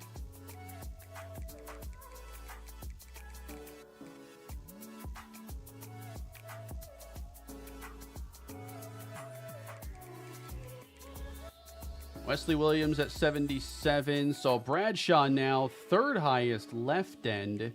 Jakari Bennett, I don't even know what he was before. I wish it would tell us how much better these players have gotten. But if he's a speed rusher at 75, that can probably play for us this year. 76 power, 76 power, 76 finesse. So you got a couple balance guys at right end, Kobe Stewart and Nick Roy. In comparison, yeah, Bennett still has the edge with power with that 76 finesse. I don't know why 76 is such a popular number here. But we'll probably be playing at least 4 or 5 edge rushers. A D tackle, Junior Poiser, 97 strength. He'll be playing.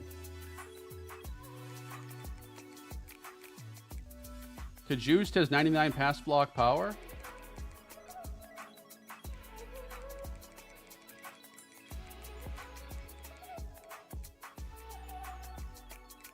The results concluded that was incorrect.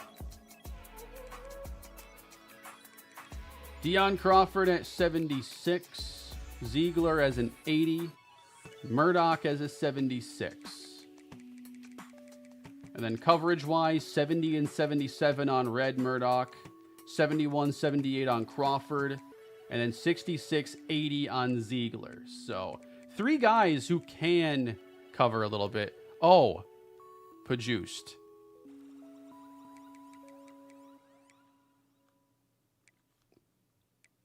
I was thinking the tight end. 99 pass block power. The results concluded that was a fact. 99 pass block power is huge. Wow. Especially at guard, where you're going to see basically nothing but power. That's the team MVP right there.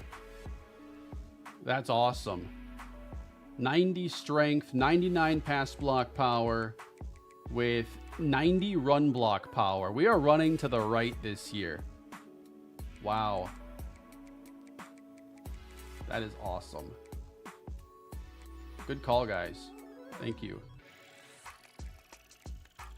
And then you got Bridges, who has really good athleticism as well. 99 change of direction. Jalen McNair. It's going to be a battle then for that third corner job. You do need to have some good athleticism to hold up on the outside. 55 zone. We might play too much zone for that to work out. Man, that's actually really tricky because McNair is a lot slower, but Proctor's going to be slowed down if his zone coverage is a 55, so that's tricky. Yeah, produced for team captain. Can I edit that right now? The hardest worker in the weight room right here. Matt Produced. I'm going to hype up this right guard for year 2, everybody. Matt Produced. Did that say on that screen you get to see what did it say about captains? I want McCarthrins to be a captain too. That it shows them on screen on the field. All captains will be highlighted on game day with a star under their F.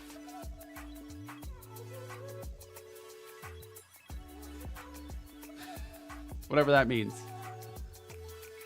That's pretty cool. You can see it on, like, when we're actually playing. It'll show, like, here's the captain. I love that. No, it doesn't.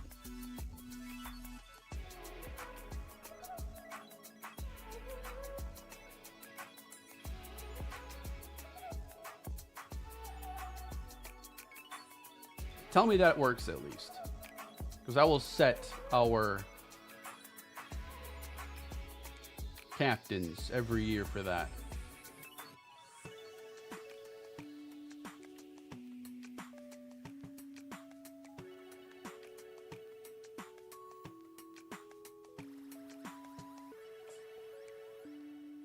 That star means he's an impact player, so we already have stuff that can see we already have something that's going to highlight him.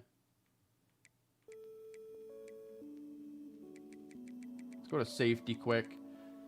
Savion Brown's a 77. Jadarius Green McKnight transferred over as a 74. Half a star, though. I can't believe that. Put in some QB run formations for Pacheco. I'm probably going to consider that. I would still like for him to be redshirted, but I could do that in like 4 games.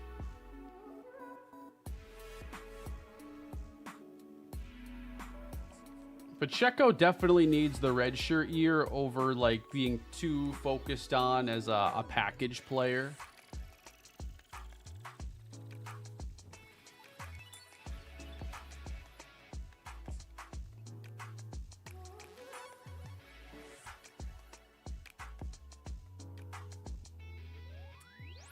And then encourage transfers. There's no reason to cut anybody.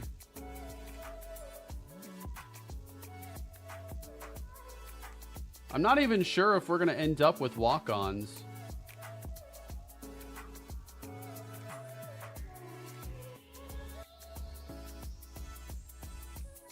There are names I definitely don't recognize, but it doesn't mean they're walk-ons. I'm not cutting anybody. I'm just taking a look at everything.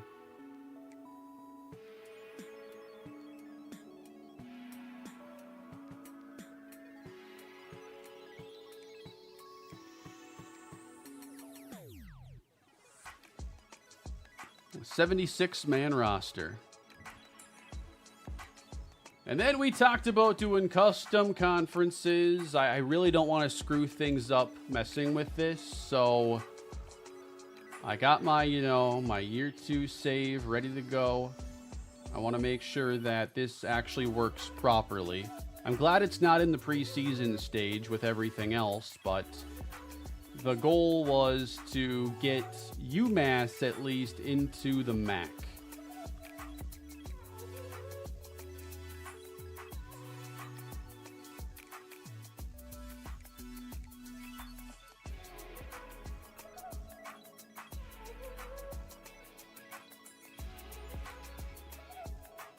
And then someone said I needed an even number?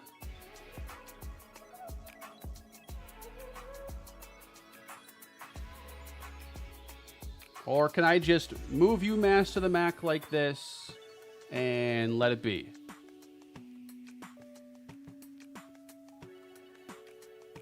As long as one stays independent, you're good, okay?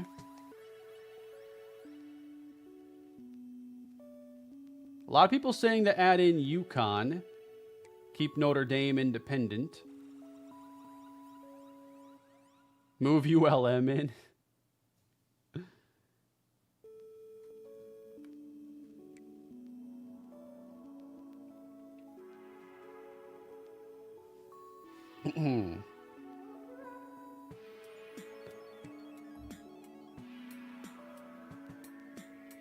And then I know there are issues with like the rotating conference schedule, is it?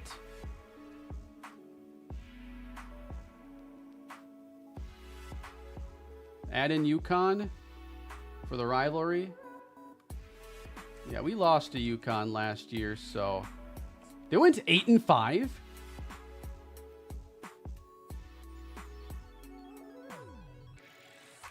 Seriously? We must have launched their season. Uneven teams is a pain for scheduling. Okay. So we got UConn and we got UMass. Notre Dame is still independent. I'm not looking for divisions. Divisions are kind of an outdated thing in most conferences. They're getting too big to even do that. Well, I guess like a large conference is a reason to do divisions, but it's getting to the point where you can't just do 2 divisions. They're so large. As soon as you have more than 6 teams in a division, it's like its own conference now.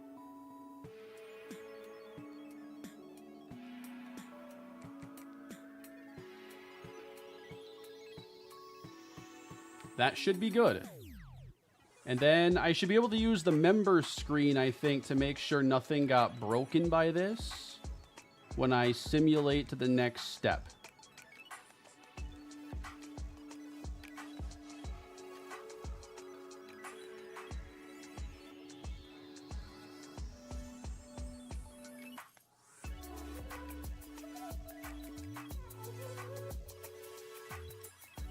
We just need all the divisions to still be the right way. So, ACC, that looks right. Big 10, still looks right.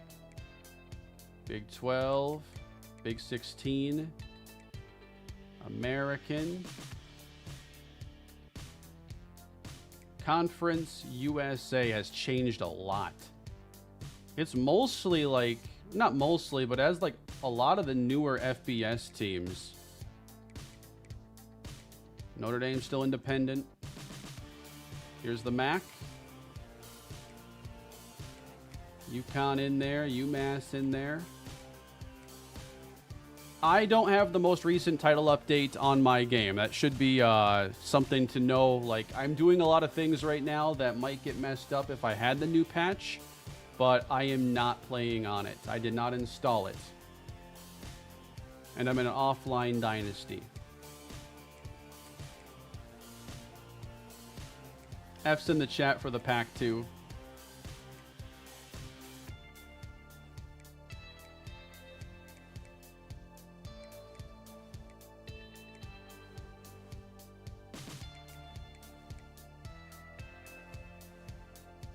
And that should be that.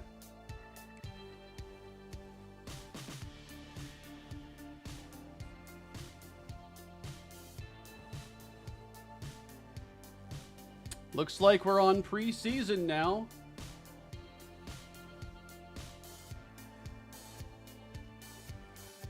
I believe the conference stuff ended up being safe. Let's check out our schedule they're giving us this year. Who are we facing? Wow, they put Minnesota on here. I think that's actually a real schedule one, isn't it?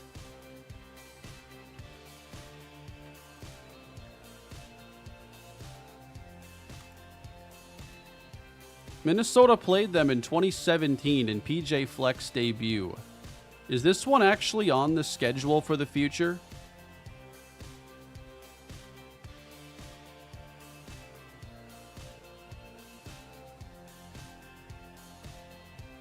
I think so.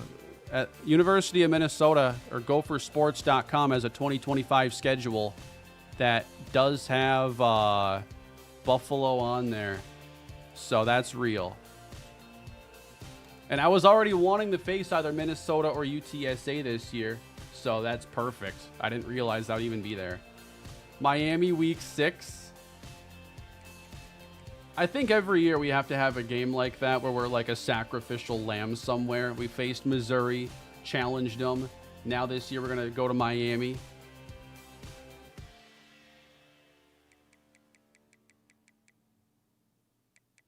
Yeah, they did give us some new opponents this year. So Bowling Green, Central Michigan, Miami, Ohio are on the schedule. But we're not going to get all the rematches of last year. No UConn, no UMass, no Western Michigan, no Eastern Michigan. All 4 of those teams we blew leads to. We're facing UConn.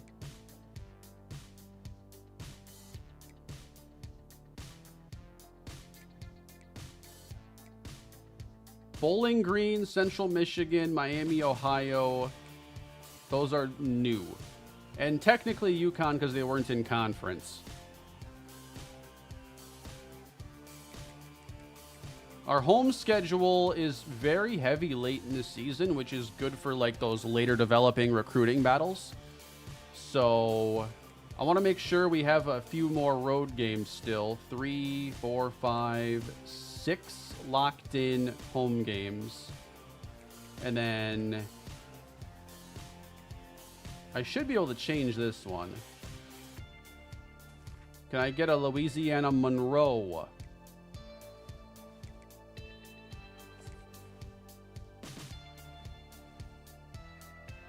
And then Temple is supposed to be a rival. And if we were facing Minnesota, that's already a step up in competition. Miami is a huge step up for us. So if we can get Temple here, we can have a really simple schedule. Simple to set up anyway. At Minnesota versus ULM, at Temple, UConn, Miami, Akron. That's the schedule then.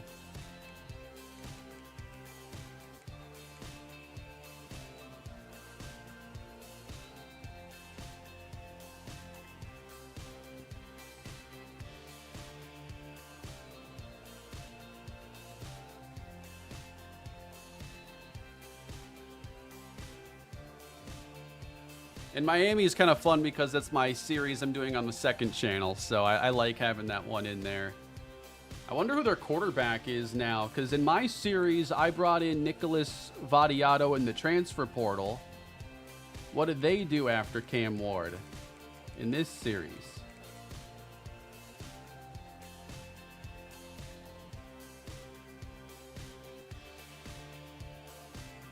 What are the chances?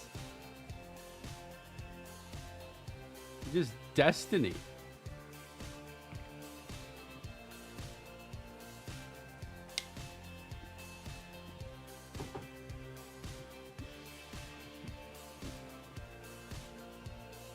I'd be watching out for him in real life.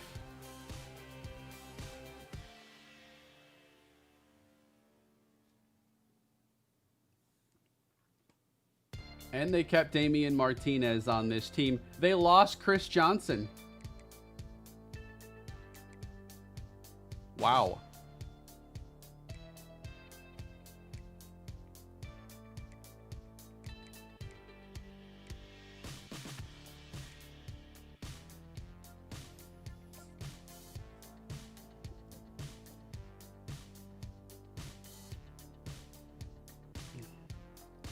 That's pretty funny stuff.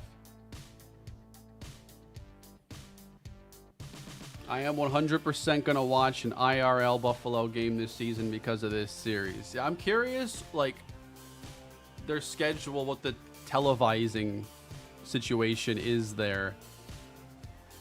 Of course, I type in Buffalo schedule, and it gives me the Bills. ESPN Plus. Do I want to subscribe to ESPN Plus for their first 2 games? They play on SEC Plus as well in the Missouri game, and CBS Sports Network for UMass and UConn. Otherwise, I think it's local only or something. That's all that's shown on their schedule.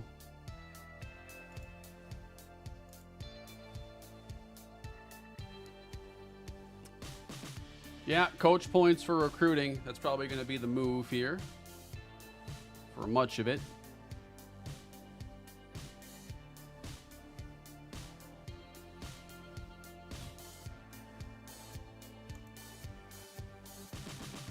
I definitely want to do some practice gameplay, especially because our quarterback this year might be someone I've never even played with.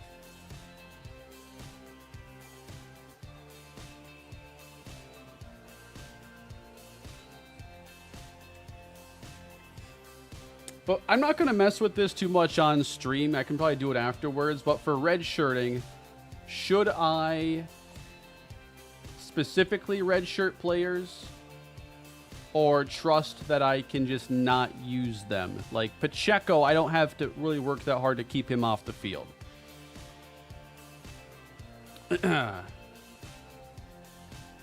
New member on the channel. I appreciate that. We'll call you AP. What happened to Shields? Gunnar Gray took a huge leap in his development this year. And he has a much stronger arm. So I want to see him. You can always redshirt him later.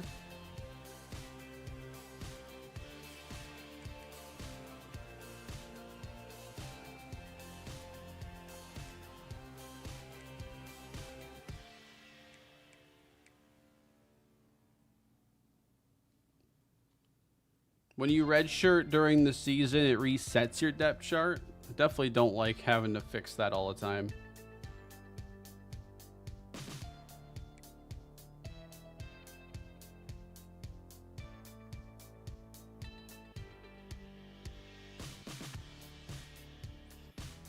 Okay, so Evan, if I redshirt them now, say I choose to redshirt Pacheco, I can't put him on my depth chart at the main menu because that defeats the entire purpose of being on the redshirt, but in game, I can still put him in manually that way, and then out of the game, I can check games played on this menu just to keep track of it throughout the season. Is that like the best way to do it? All right. So we're going to redshirt Pacheco. He obviously has the speed to come in and do like option gimmicky stuff immediately, but he needs so much work as a passer. Let's get him that extra year. We already talked about Dingle. He's going to be red zone back and maybe even more. You know, we're always going to give the hot hand touches. Yeah, Dallas Roche probably going to be having to redshirt him. And probably Quincy Witherspoon as well. Because outside of speed, he doesn't really offer a whole lot. And I just don't think he's ready immediately. But I think Austin Harris very well could be.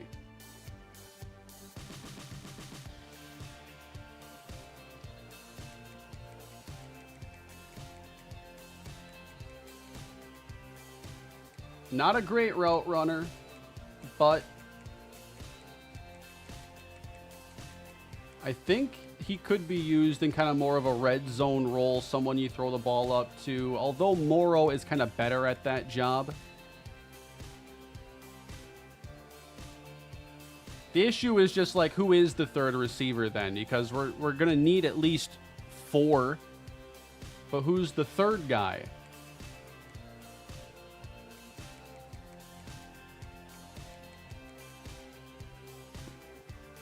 Quentin Pollard is probably one of the main guys. This is the tricky part here. Messiah Birch. He has 86 short route running, 67 catching.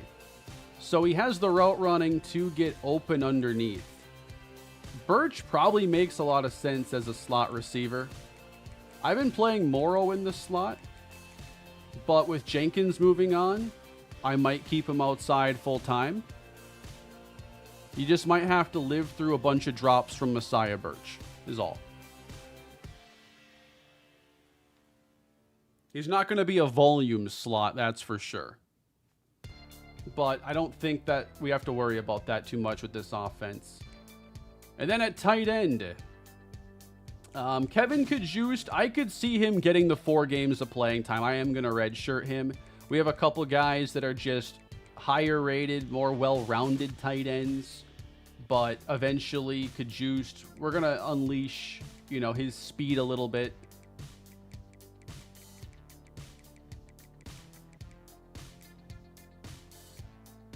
So it turns out we are just going to go through all of this right now. Chet Sanders, we might as well redshirt him. He's not starting. Dom Camarda, we're going to redshirt him. He's not starting. Along with Nate Fanene.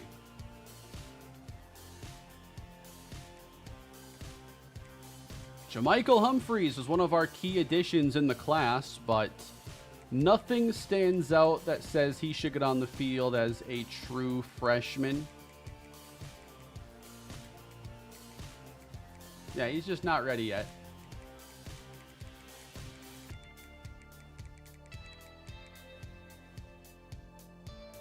Ron Ruggins. Ladarius Canada.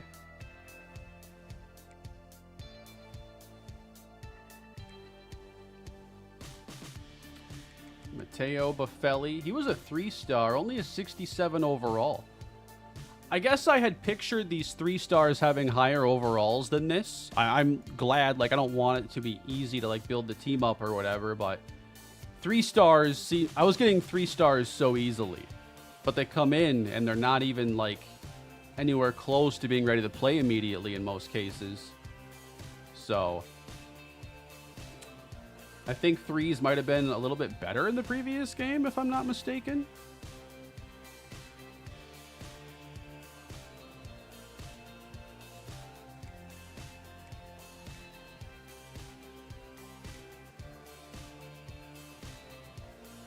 I am redshirting Mello Dodge because Travis Kesey is going to be our punter. I'm not sure if awareness factors into the speed of the meter at all. I am going to have to make sure I kick with him a couple times, but I wanted a stronger legged punter.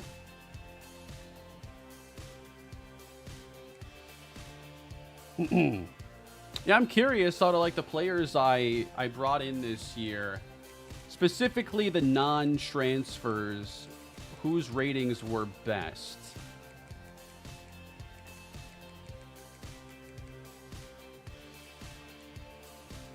If I just look at true freshmen, I should be able to find that answer. A 2-star quarterback, 61, Pacheco. Buffelli was a 3. Camarda was a 3. Harris, Fanene, all 3s. Kajust a 3. Humphreys a 3. So maybe 68?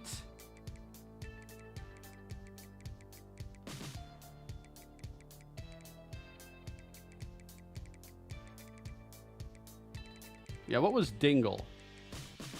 68 was the best overall I brought in.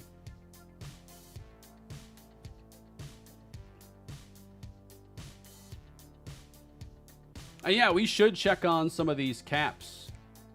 Just to see what we're working with some of these players. This is not the menu to do it.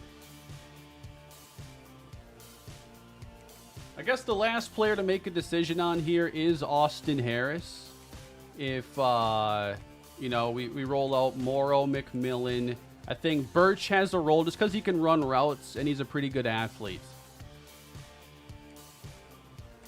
Do we just give Harris a year to figure it out a little more thoroughly? Because his route running is pretty bad.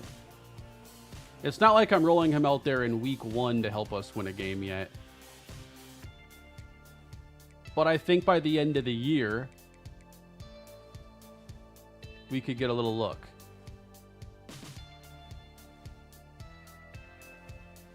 If you get the top 500 style 3 stars and it's closer to 70s, okay.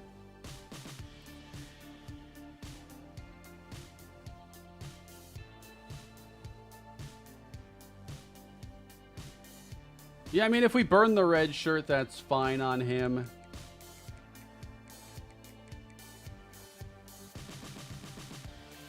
I just don't think that, like, anything I would do with him right now could be done better with Morrow. Outside of Morrow having just worse athleticism. But we already know Morrow gets open and makes plays. And he's got 92 release. Like, Morrow's too good. Yeah, definitely 3 stars in the portal are a lot better than 3-star high school players. You know, we had 3 stars come over, like Ziegler, who's an 80. 81, actually, with boost. And then, Jadarius Green McKnight was a 3. He's a 74.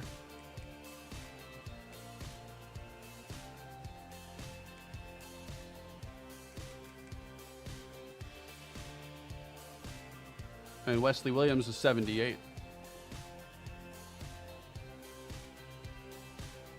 Is red shirt even relevant right now? These guys should be cut candidates in 2 to 3 years.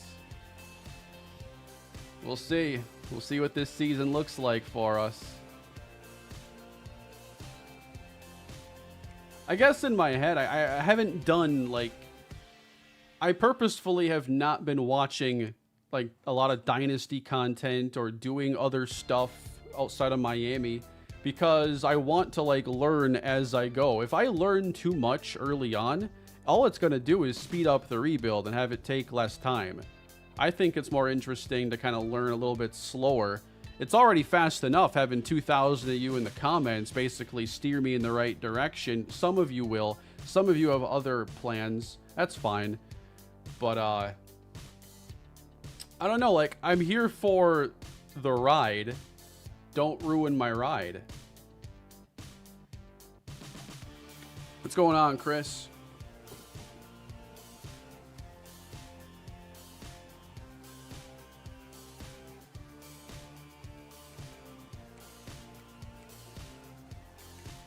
Let's check out some caps.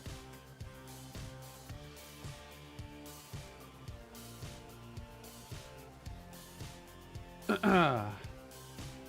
right, Pacheco's got a cap.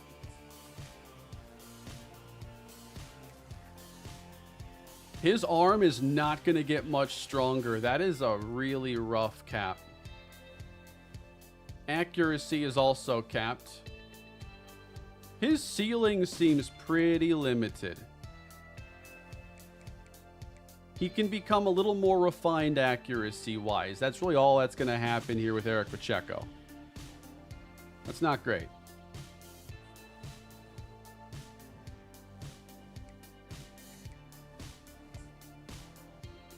Leon Dingle.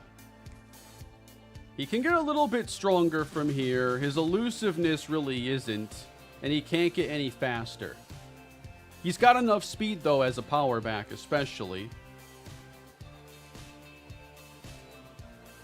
You know, he'll probably be a really good player for a couple of years that we then look to hopefully have raised the overall talent bar a little bit.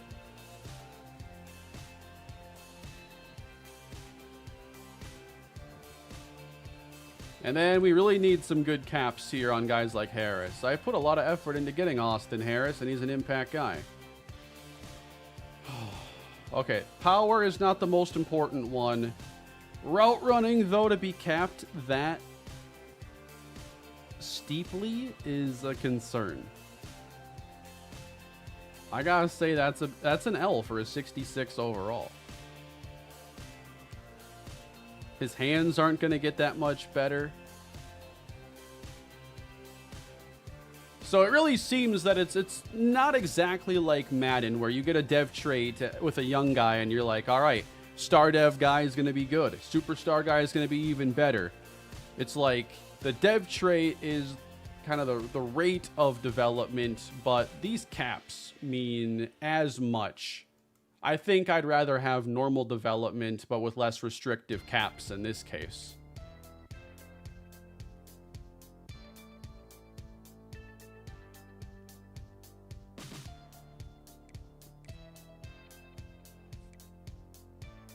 All right, how about Quincy Witherspoon then? Yikes.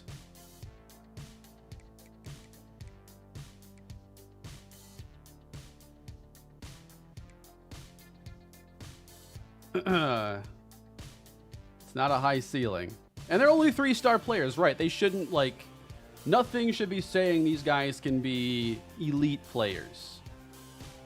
But we're just looking to push, you know, the bar with this team and step it up. This is the one that makes or breaks the class to me, because he has elite. Kevin Kajust, elite dev.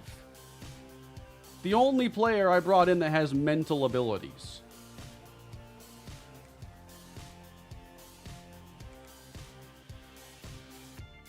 I will accept that. His route running doesn't have a huge restriction.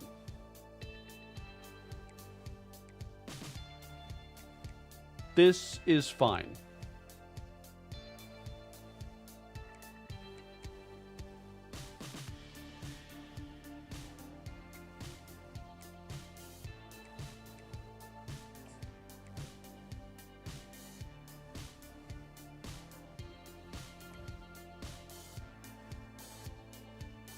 Yeah, this doesn't feel great for Sanders. I forget if he was I think he was a 3. Junior college guy, though. I mean, with these caps, he'll probably develop into a mid-70s-ish guard, which is what we have right now. That's starting caliber for the quality of team we are.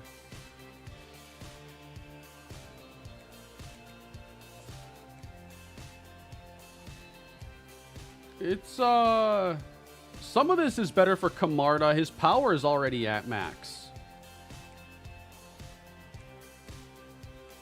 But there's still growth potential there.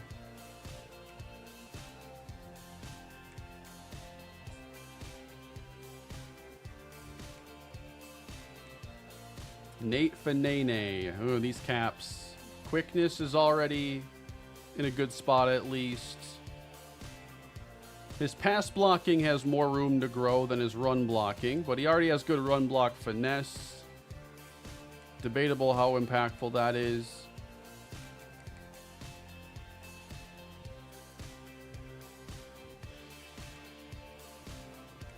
And then Jermichael Humphreys, I hyped him up a good bit as a normal 3-star. His power moves are already a 71 and can still get a lot better. So that's the other thing to keep in mind. Like, he does only have like 6 spots for growth there, but he's already in a good spot. But don't expect his finesse to ever complement it. I do like the addition of skill caps. I think this is a really good thing for these games. Ron Ruggins was a 1-star gem, I think. So let's check this one out. Impact. His finesse can get okay. His power is not. And run stopping is going to be a little bit behind his finesse moves. But a 1-star. So, I mean, he shouldn't be starting caliber for like a top 50 program, but he might be for ours.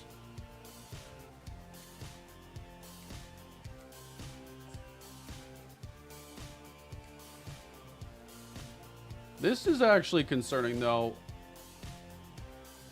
Well, Ladarius Canada can't get quicker, can't improve his run stopping.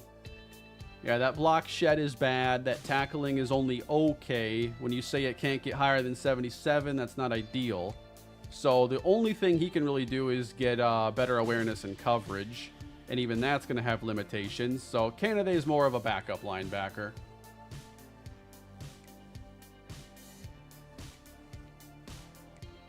How about Buffelli?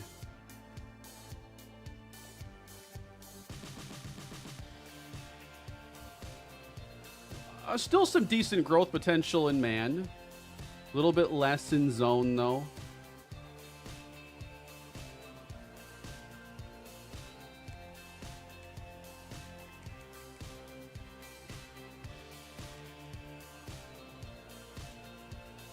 Not the best overall fit.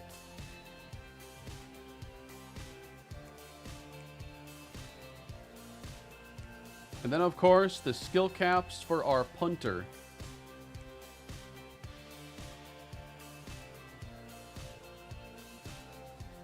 His leg can get a little bit stronger from here.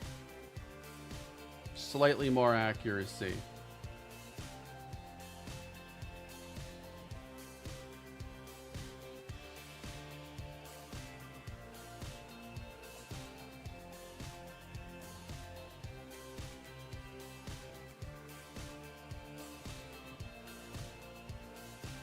All right, so looking at the recruiting tree, I've gone to level 1 on everything but specialists, so we can at least scout them faster.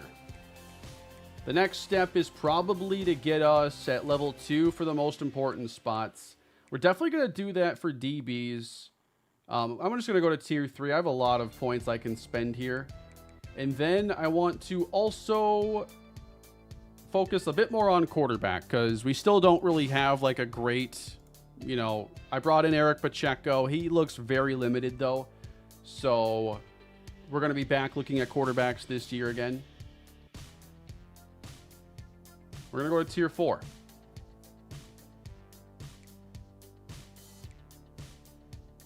We're also going to go to tier 3 at receiver. Let's go to tier 4 at receiver.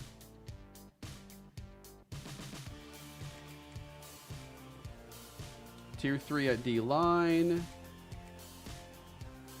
And then I think I should balance it out a little bit. I'm not gonna go all in on recruiting. Not much of a min-maxer. I think when you're maxing out, like, say you're role-playing as a coach, like I did with Boogie Turner in the Miami series, and I'm like, all right, I'm going all the way with D-lineman stuff because that's his identity. There is no esports of Dynasty, so I put a bunch of points there into recruiting. I'm going to go explore other things now. Yeah, I did want to get Tactician Bot.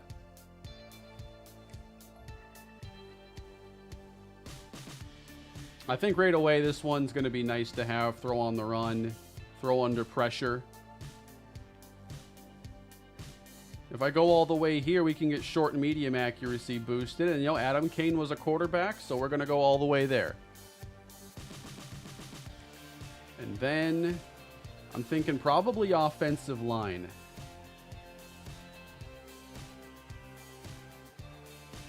Along with D-line. And that's 90 points spent.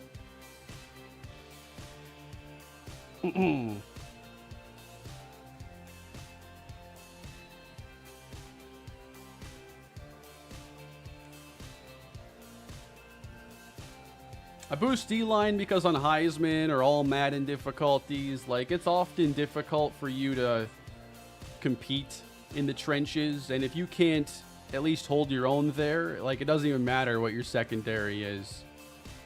You give them too much time, and the best cornerbacks will let them get open eventually. And then we got to look at getting our first recruiting board set up for year 2, and the one house rule I'm going with here is no athlete scrambling quarterbacks. Just because I don't have the newest patch installed to nerf those guys, and I don't think that they're overall, you know, it's good for Dynasty to have a million of those guys around. So I'm just not even going to scout them this year. But 375 hours as a 0-star school here in the offseason. That's less points than I had at any point last year, I think. All right, who's got us as their number 1 team? Do I have to only sort by that? All right. We're in first for a variety of talented, high potential, 1-star players. All right. Nobody has us as their top team that's more than a 1-star. Or 2. There's a 3. Or there's a 2-star third.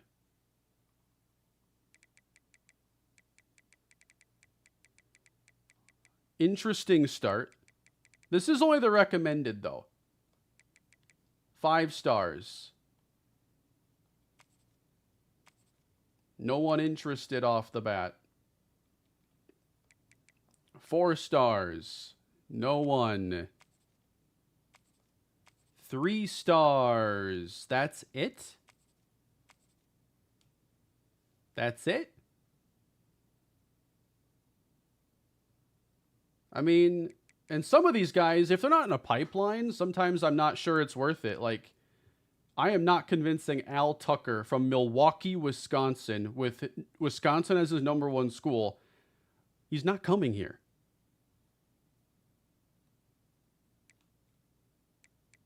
New Jersey is at least a pipeline. So we're going to put the top 4 guys here on the board. Enrique Trejo. I can smell this one being a loss, but I guess we could put him on the board. This is how we're starting out. Whoops, not 4.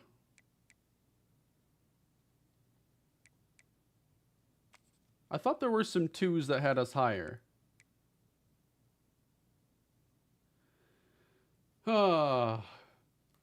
Let's check out our team needs this year. So it is a lighter senior class. We do have 2 senior quarterbacks. We're going to keep looking at quarterback this year. Running back is not a huge priority. We have Sperling, we have Dingle. So it's kind of like if it's easy to get an upgrade or a good player, yes, but I'm not going to work too hard at it. Receiver to me is a need, having 1 senior, 3 juniors, and not a lot of like promising, well-rounded talent to develop from this stage. Tight end is fine for now. I'm always going to be interested in O-line, like no matter our situation every year. I thought year 1 was a success in building the offensive line a step forward, and we're going to keep doing that.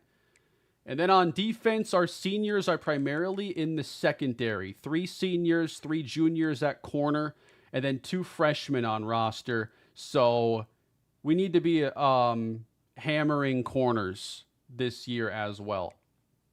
And safety. Just looking at the juniors and seniors there. D-tackle. And we don't have many linebackers, just the sheer number. We don't have many at all. So we have 7 linebackers, 2 seniors, 3 juniors. A lot of linebackers.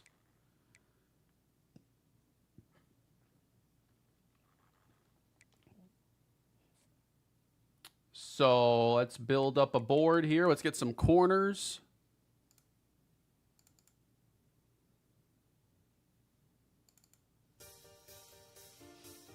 And yeah, we want to stay in our pipelines primarily. This would be a reach to try and go and get maybe a 4-star in a pipeline right now.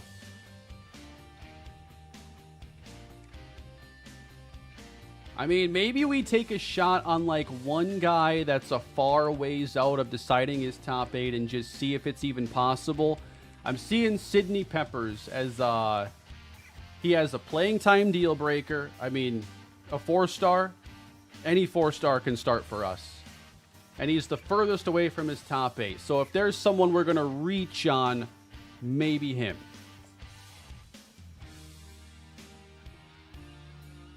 Especially if we find out he's related to Jabril Peppers and has played high school running back. But then Looking at some of these threes. And when I see like the top schools here, and I'm seeing nothing but playoff teams primarily, I'm looking for easier battles. Like this one has Kentucky and Ohio State, but also Toledo and Bowling Green, so maybe.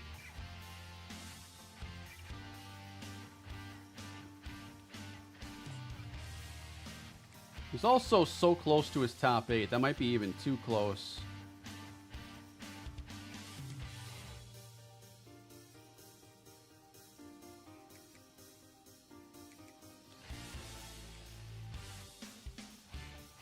Can I just sort by players who have an academic deal breaker?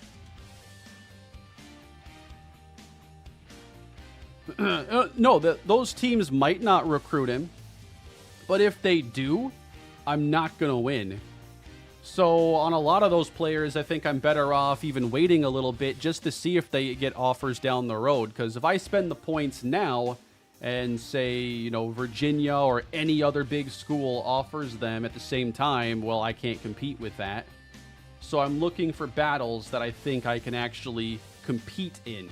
If the other teams on that list are also wanting that player, can I win?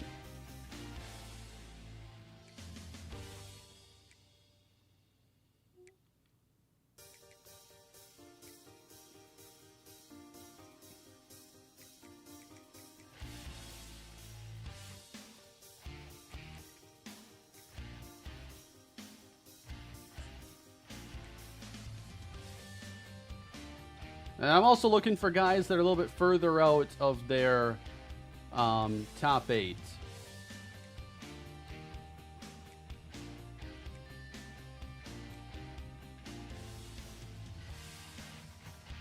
This one might be a little bit of a battle. Alfonso Magnifico. Can you imagine him getting an interception?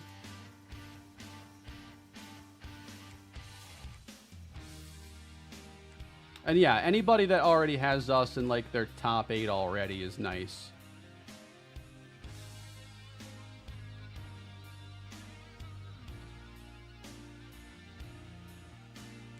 I wish I could, I guess I can do this further filtered. I want at least 2 stars right now. I'm not scouting 1 stars in the preseason. That's just bad for morale.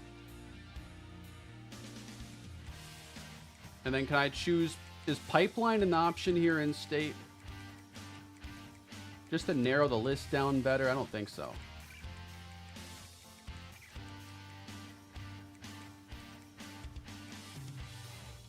But never mind.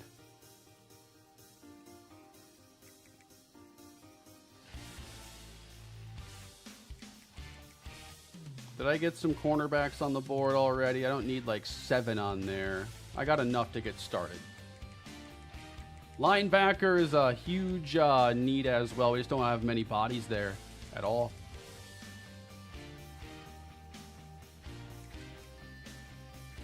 Yeah, 2 stars that have us in the top 8. You can get on the board.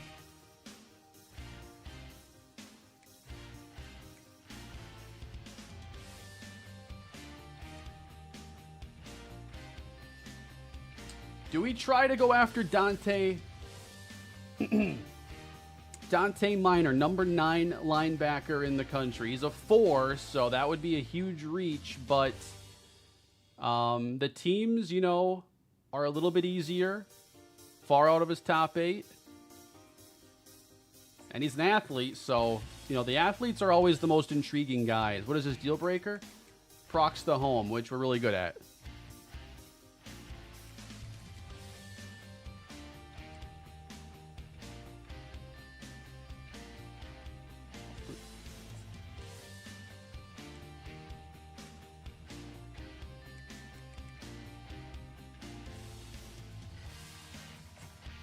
This is fun.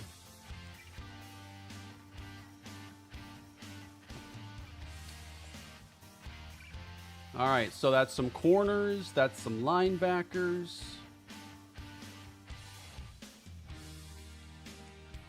Let's see quarterback. DeAndre Law is the number 1 in the country.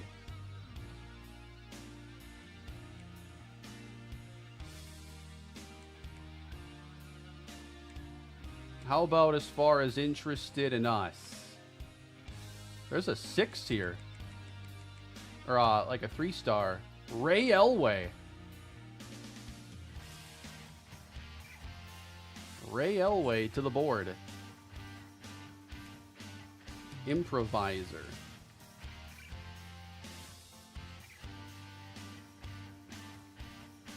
Two of our pipelines, so that's one option here.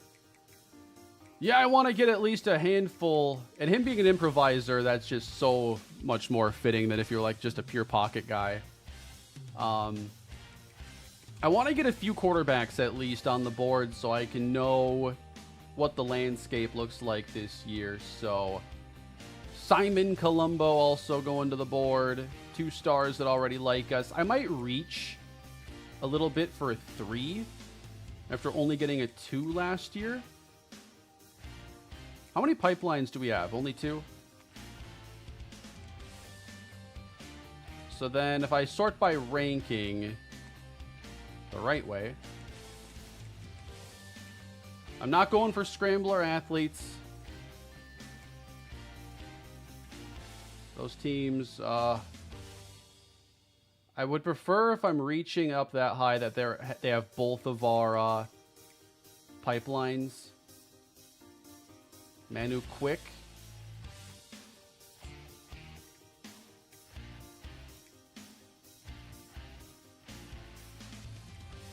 I'm also going to scout Dimitri Lawson. I like how, too, it shows you if they're left or right-handed. I think my camera is blocking that right now. Lawson is a lefty.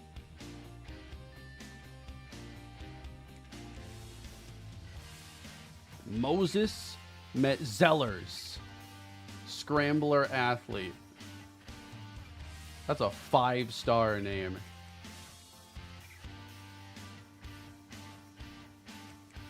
All right, let's start scouting. Just to get an idea of these quarterbacks.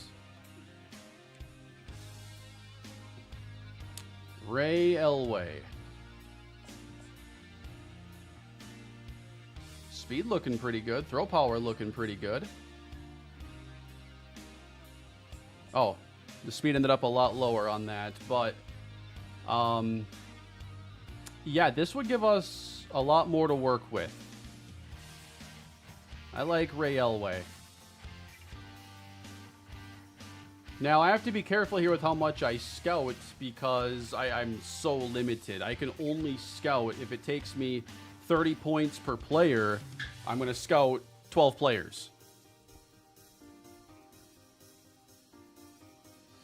So I know right away we're going to go for Ray Elway.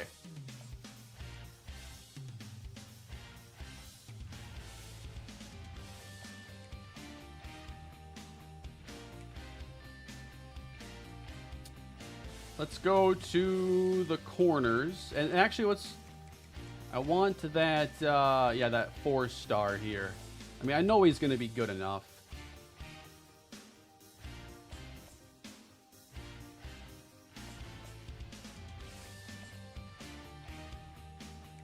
We're going to see if by somehow we can convince Sidney Peppers to come to Buffalo. We got some more 3s here as well. 82 speed. I know man coverage is the archetype you're looking for here.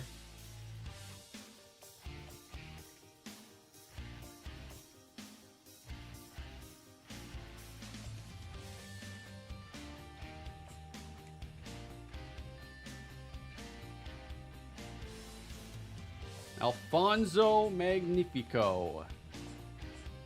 A gem! He's Magnifico. We have to get him.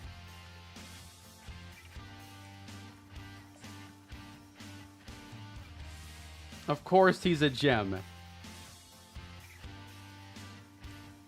All right, that's 3 scholarships out to corner. I'm going to leave it there because I need other positions to be part of this too. I'm just going to offer a scholarship here and see if he's interested enough.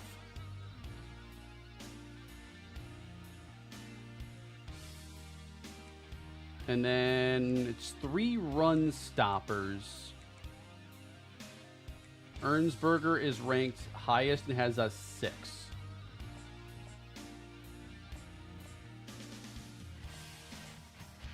Yep, definitely going to offer him. I want to make sure I'm prioritizing the guys who are actually somewhat interested in us too. So Kyle Tuggle. A little bit slower. We need some of those run stoppers still. Let me sort by interest status. Yep. All right, let's go back to the list, see if there's more players we can add for this stage. Man, I'm so limited in what I can do, though. Maybe look at some receivers. Darren Boehringer. Moritz Boehringer's brother? Cousin?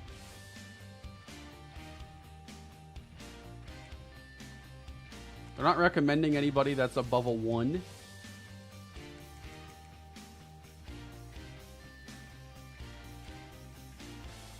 Let me at least look in my pipeline.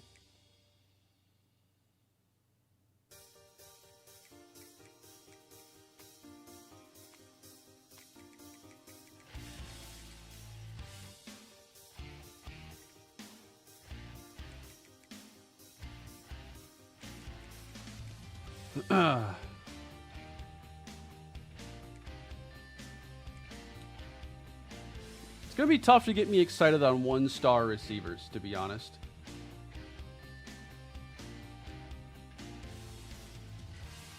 I'm going to have to get turned down by a lot of players to go down that road.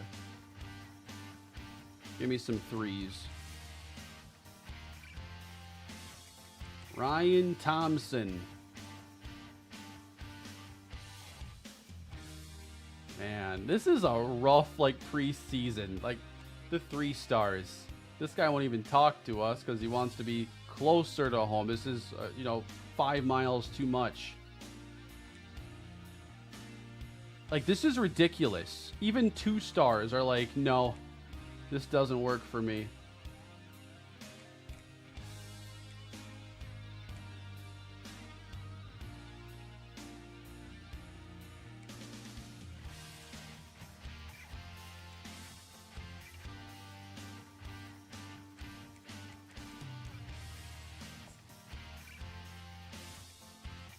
Route Runner is definitely one no pipeline, though. I can't see that going well.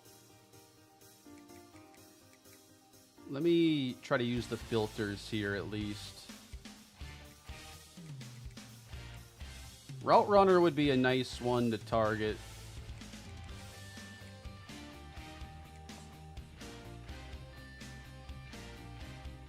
I wish I could just choose to filter out all the players that wouldn't even talk to us.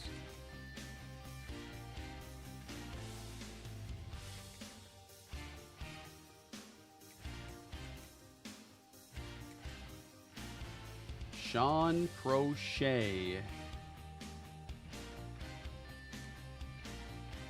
Baltimore, Maryland.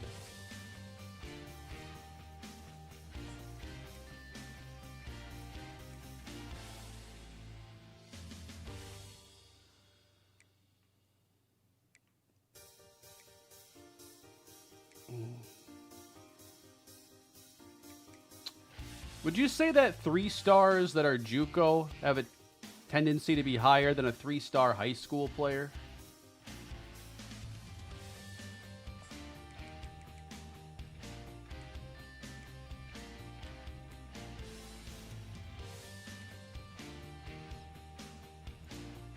That would make sense to me.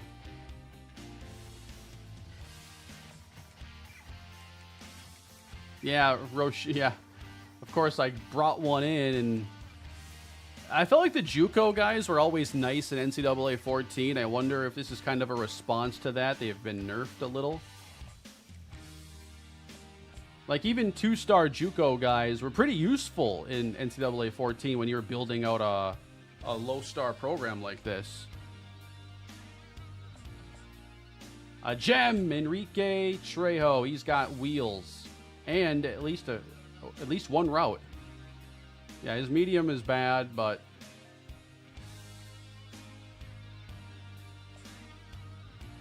hey, Kane, I wasn't getting much wear and tear, so I switched the injury slider to 48 and have a good balance. Appreciate that, Buckeye. That's something I wanted to get really right in year 2 is I never had any wear and tear. I am still messing around with the injury slider to find something that actually creates some injuries.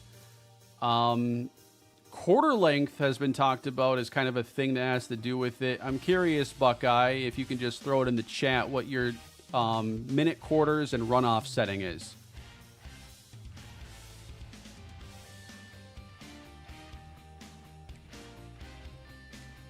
Yeah, let me scout some of these route runners now.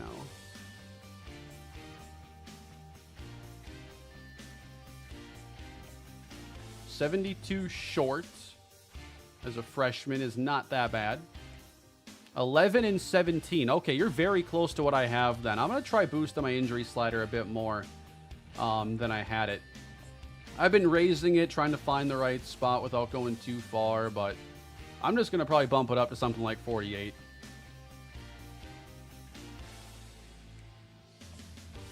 I'm so low on hours.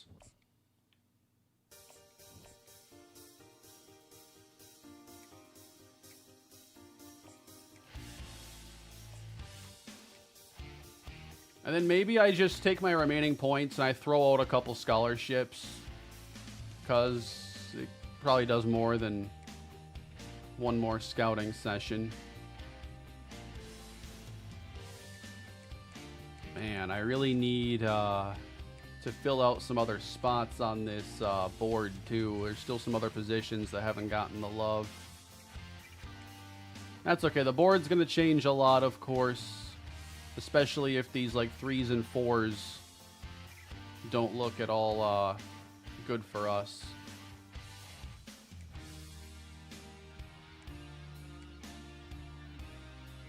All right, we got a safety here. 3-star, 14th ranked in the country. We're just going to offer him a scholarship.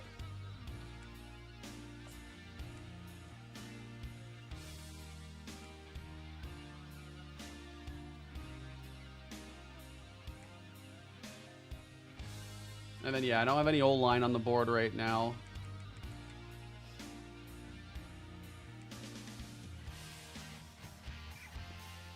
I'm just going to go guard.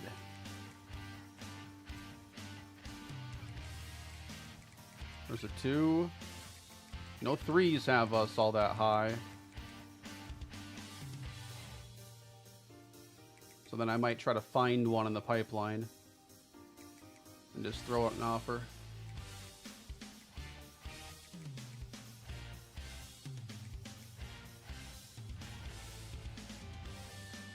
Yep, I want power.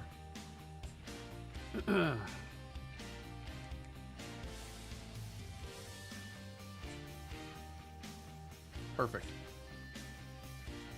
Season 2, I'll be working on it this week.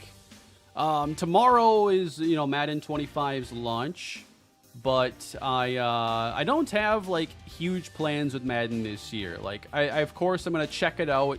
I'm probably gonna do some streaming this week, and then I think it's gonna be a more experimental year of Madden for me.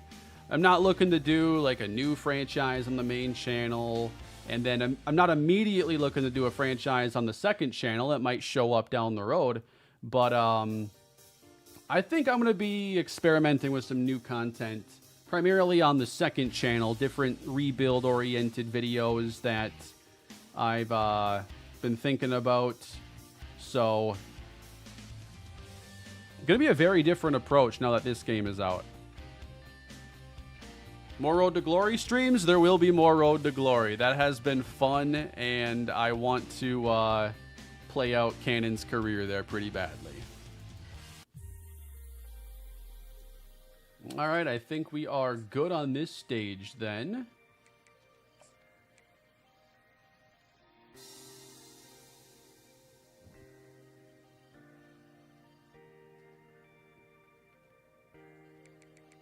Pretty good off season here, I'd say. Thank y'all for making this a fun afternoon. Again, please leave a like on the video. I really appreciate it.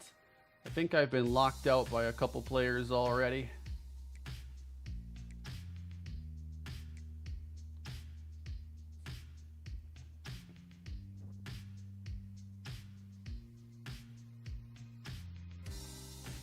So I think I want to move on from recruiting overall 300 hours because I'm a 0-star. I'm just looking to see like who locked us out and what these battles look like off the bat. All right, that's going to be a loss. Ooh. Penn State has offered to Trejo. So the best players I offered to also got offers from other schools. That's really good news. RBT, what's going on, man? I appreciate that. Thanks for stopping by.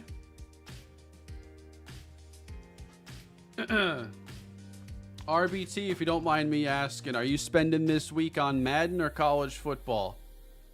Coming off the college football hype. Are you going to be grinding Madden opening week?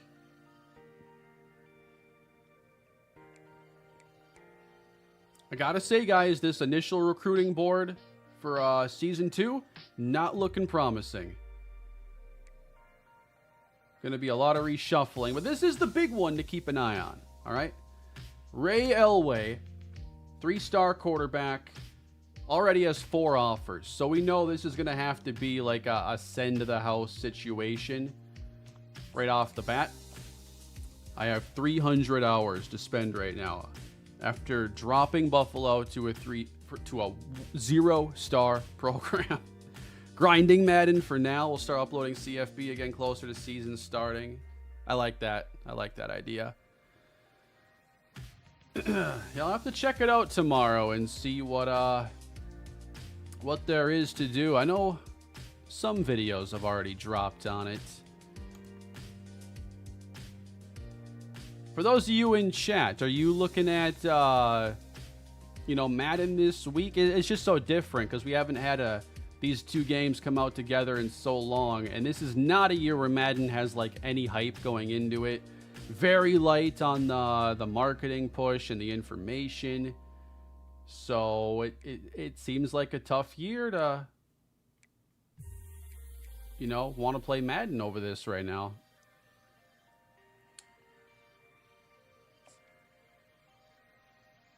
As a head-to-head player, I'll be on Madden. AK, next year I would focus more on 1 to 2-star prospects since you'll have less competition. What I'm looking at right now is that we only have like 15 seniors or so it might come down to the 1 or 2s, but early on, I'm at least going to have to get turned down by the 3s and the 4s before moving on to those guys. I think we're in a decent spot this year, at least not needing to replace as many seniors, and we should be able now to have a handful of players who are at least going to contribute for a couple years. But I really need to make sure I can get a few difference makers in this class like I did in the previous one. The whole class ain't going to be pretty, but if I can get 3 guys, 5 guys at key spots, that's kind of what makes the class. With 48, my QB was yellow 3 to 4 weeks, had to manage. That's what I like to hear. I'm curious, Buckeye, was that happening at all before the most recent update? Because I'm not on the latest patch. I'm offline, not downloading it for now because of all the issues that came about. So that's my last question. Yeah, Ray Elway, very top of the board. Is he a righty or a lefty?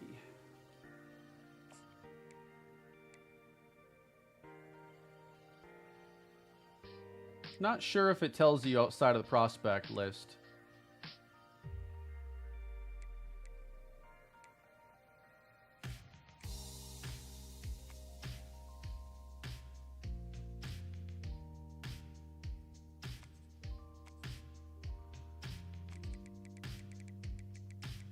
Probably a righty. I mean, 90% of them are.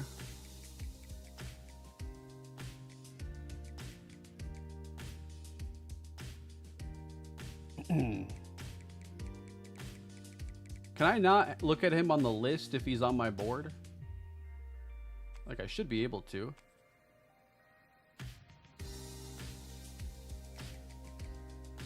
Maybe I sort by name.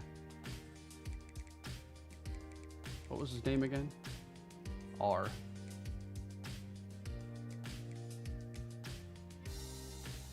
I wanted to get to practice, though. I don't want to spend too much more time on recruiting today. I want to play a little bit of practice to see a couple new players. Ray Elway is a righty, so that answers my question.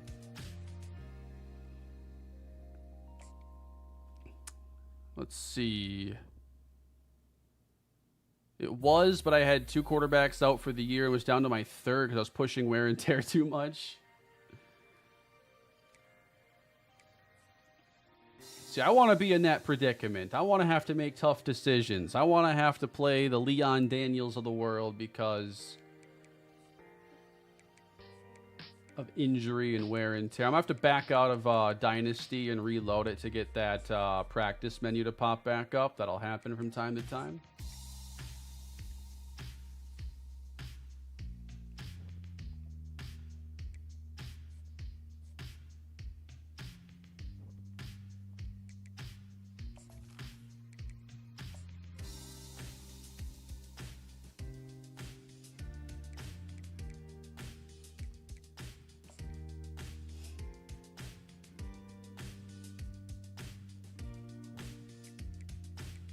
All right, free practice. Let me set up a little mock depth chart quick.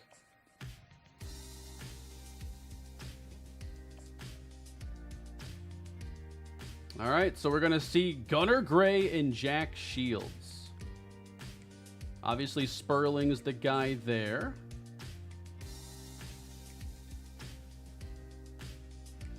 Morrow, McMillan. I want Birch as the 3. These overalls, man.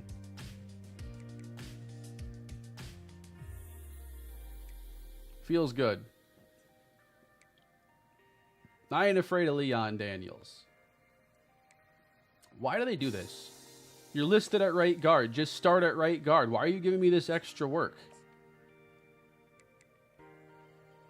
I think it's because they prioritize it. They go in order, and left guard is first on the list, so they put the highest rated potential guy there.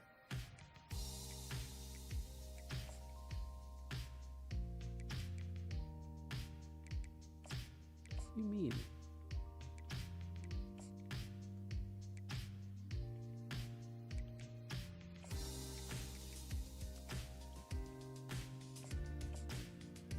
Any thoughts on NFL preseason so far? I watched a Viking game yesterday. That was actually a pretty fun time overall, outside of their secondary being pretty rough. They were getting exposed. But I did enjoy J.J. McCarthy. I've seen some of the other quarterbacks. Like, I did not see Jaden Daniels yesterday. Not yet. But I did see Michael Penix, I thought looked pretty good. You know, the good touch on the deep ball. I just thought his arm looked really good. Was good on the quick stuff as well. Joe Milton had a few moments, definitely. Bo Nix played today.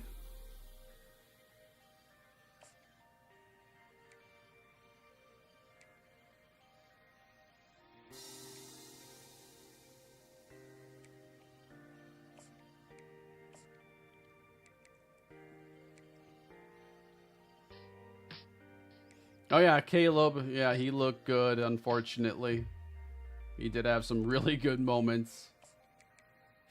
That first throw, that laser he threw, that was nice. And then that improvising Caleb Williams play.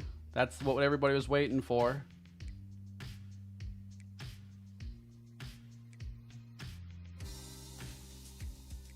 I'll tell you who didn't look good. Chargers depth quarterbacks. Who is there too? Like Easton Stick?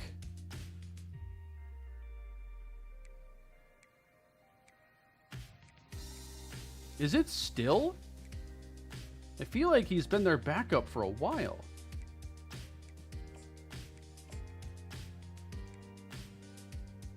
No, I'm not playing the season opener today. I'm going to be practicing and then heading out for dinner. Celebrating the successful offseason with some enchiladas tonight.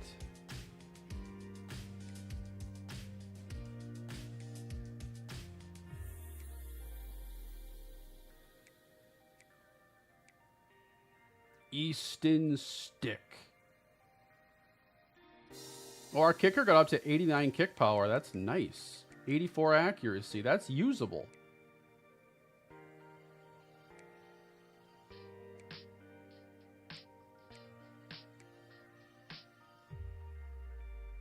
I'll worry about the rest of the depth chart later. No, I haven't watched Hard Knocks yet this year. I actually forgot who's even on it.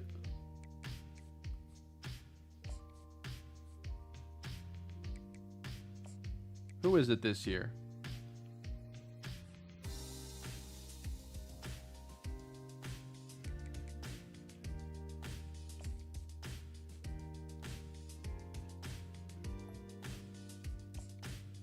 Is it the Bears? Okay. That's an interesting pick then. I'll have to catch up on that.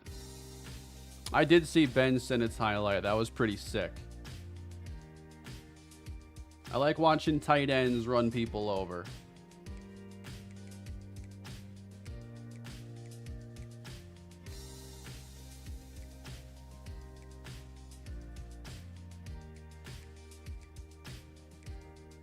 All right, let's run some plays then. How about that?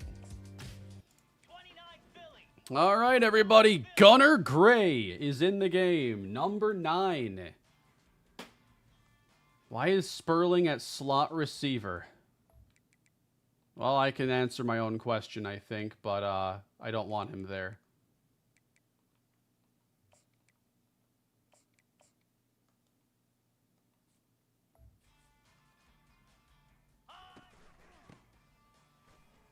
We're going to be fine this year, guys. We're going to be just fine.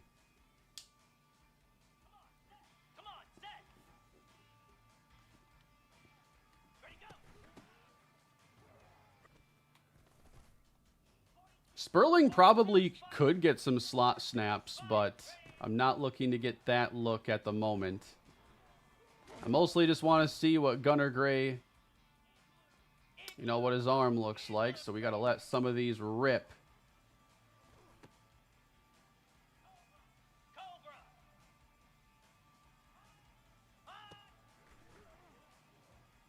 It actually comes off with a little more jump, I feel, than playing with Ogbonna last year, who didn't have the strongest arm.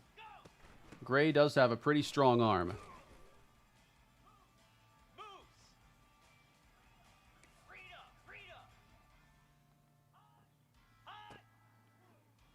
Yeah, that comes out fast.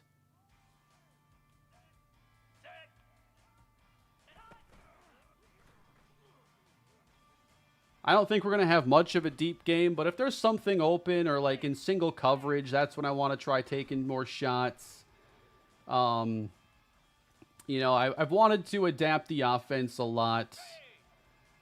I want to focus a lot more on our running backs in year 2. You got Lamar Sperling, LJ Henderson, and man, this guy's just so good. But I want us to be a lot more run heavy this year. I don't want to throw it nearly as much as we did. I want to try to protect the ball a lot better. So when it comes to opening it up, it's going to be a little more situational, hopefully. In theory, it'd be single coverage, give a guy like Morrow a chance, but not take a whole lot of risks.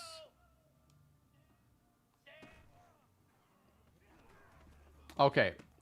That's a guy right there. That throw right there. You need arm strength to pull that one off.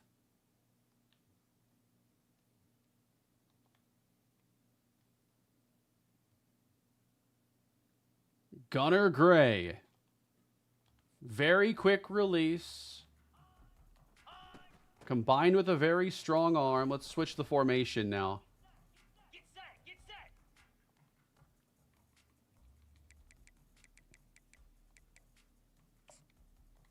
I don't like the motion plays as much in practice. It slows down the flow.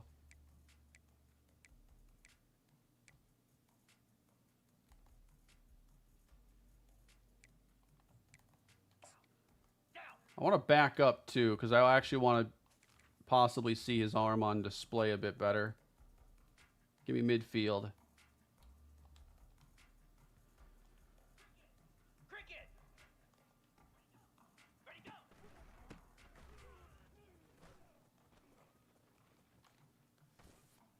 Like, Sperling's the guy the offense needs to run through as much as he can handle. Where was the comeback on that comeback route? Green 25.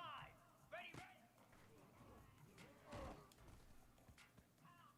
Pound 55 weak. Oh, the controls still get me a lot, especially because I've been playing some Saints franchise, and the option controls in Madden are now opposite of this game, so that has been a bit of an issue. For a Saints franchise update, like, I still don't know when to expect the videos, but I've been working on it. I've been enjoying it. I'm in the middle of the season right now. I played like 3 more games yesterday. And again, when it's all done, I'll let you know. Easy. Ready, set. 29 Philly. Ready.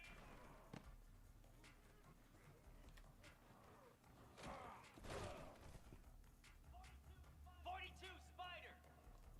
Oh, I keep getting confused in my head that they changed this control after all these years. Here we go.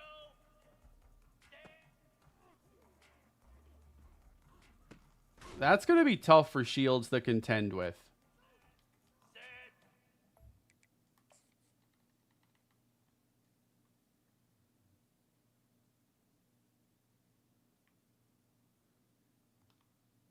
But we are going to give Shields a chance.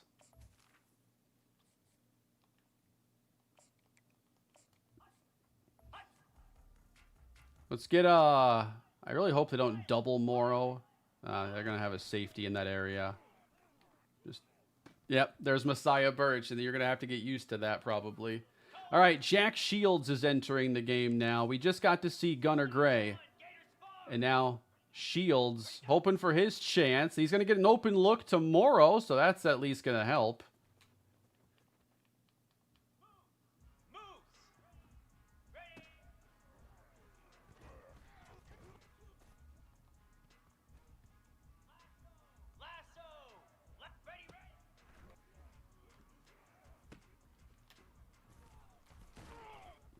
Omar Harris Part 2. That's essentially what he is. Yes. I want to try to get into some of those situations here, like this stick route. It's not going to be the time to throw it. Ooh. Is Birch nice with those jukes? That's not a bad throw either from Jack Shields.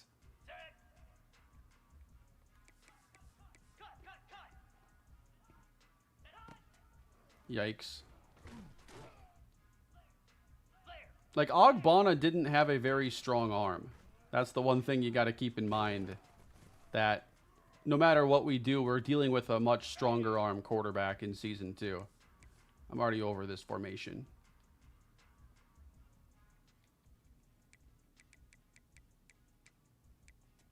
Before we get to the next year, I will be editing some things in the playbook.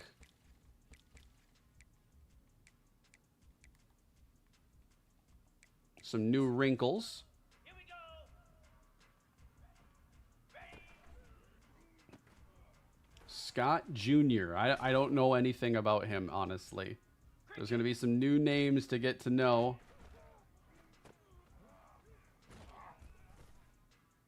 You know what? At running back 2, I want to see our new guy, Leon Dingle. What number they give him, by the way? This makes or breaks his career. It's 5. That's really good. That's really good number.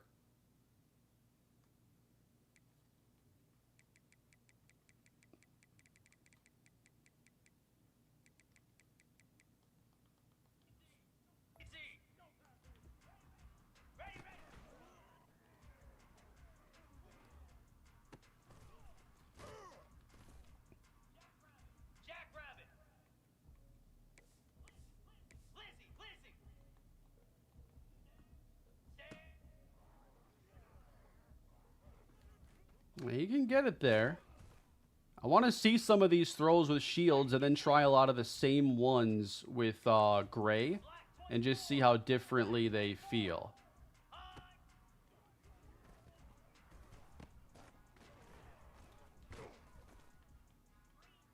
Green 25. Ready, go. Oof. Pound 55 weak. Ready.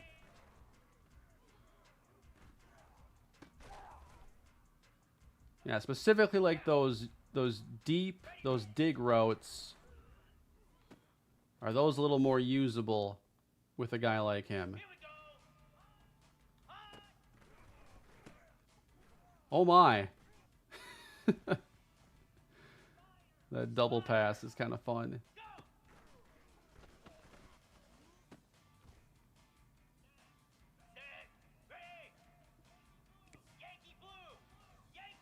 Yeah, Shield's arm does not feel bad for like 86 throw power.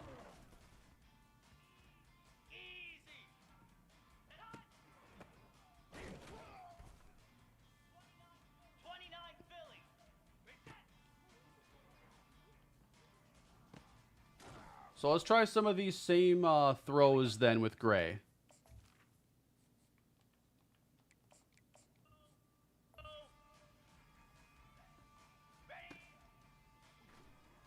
Wow, how is Shields putting that up there that far? That's actually really impressive.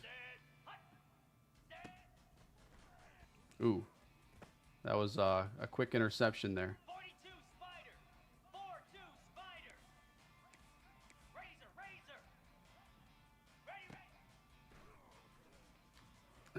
Ready. He's a little different, man. That strong arm, I think, is just such a difference maker.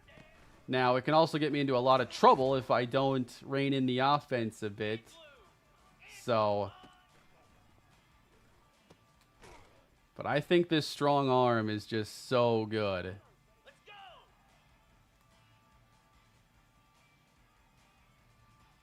Ready, go. What do you think Chance Morrow thinks? Don't let me get hit here. Yeah, I mean, look how he throws that deep in.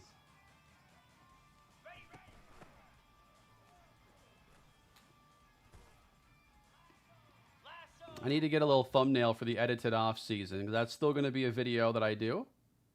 I'm sure there'll be a few more things added into that video that aren't in this stream.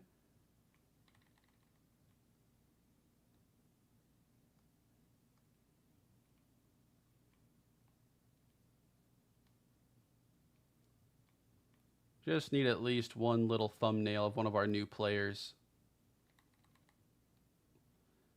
Now, we get all my screenshots right here on the PlayStation itself, because when I rip these from the hard drive, they're 4K images, whereas when I'm capturing, I'm usually capping in 1080p. So the 4K assets are significantly higher quality.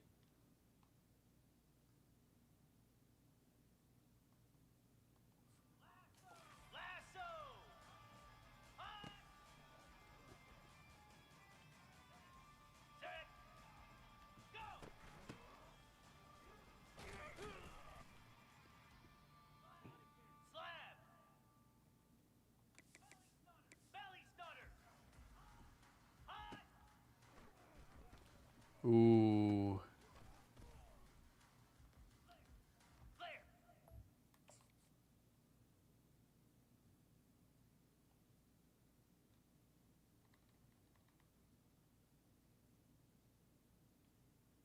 Yeah, his throwing motion kind of looks funky at full speed, especially.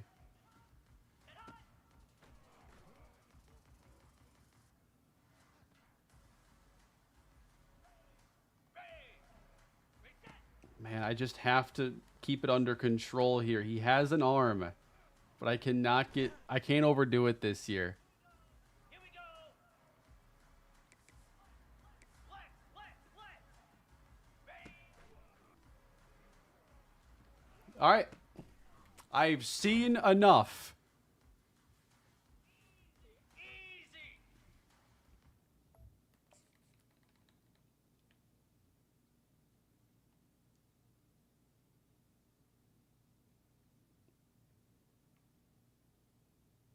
That's our guy.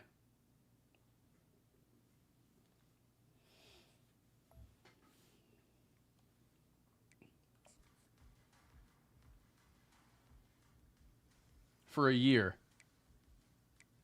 I don't know how many years in this series we're going to have a different quarterback, but it's going to be at least 3.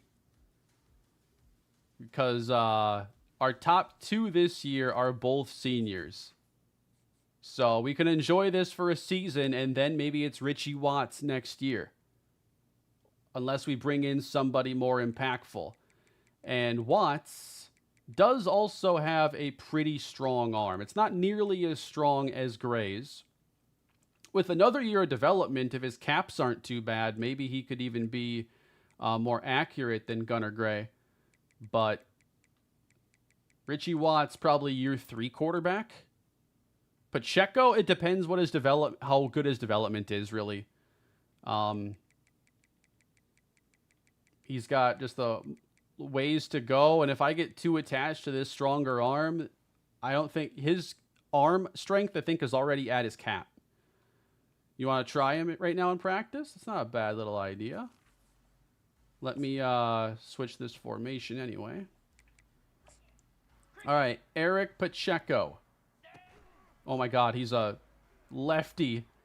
I didn't know that.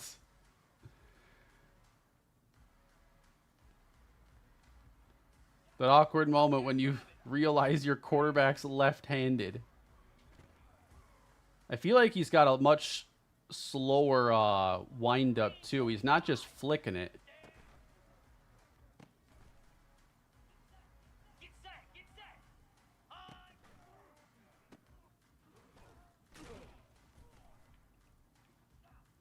Down. Ready, go.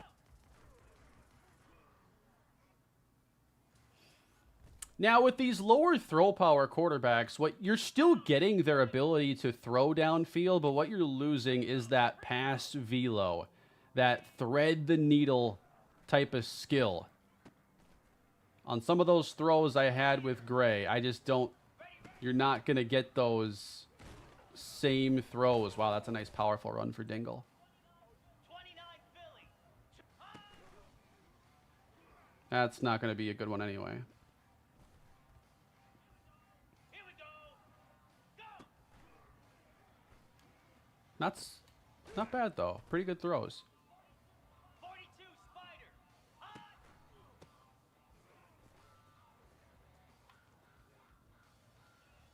Set. Ready. And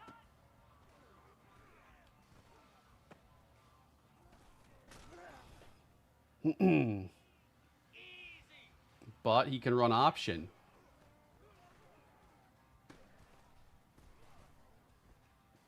I gave him number 2. He's getting it down there for sure. Set. Hut. Set. Come on. Yeah, I'm using Mat 10 sliders. I can show you what I have. And I know he's been changing some things with the newest patch, so I'm not going to be updating my set a whole lot until we get a new update. I haven't installed the new update as I've talked about, but I can show you what I'm working with. I'm going to be boosting injury, though. I really want wear and tear to start becoming a factor. All right, that is an example of the arm strength, especially not throwing from the best, platform there. Like under pressure, Just trying to get the ball out, not stepping into the throw.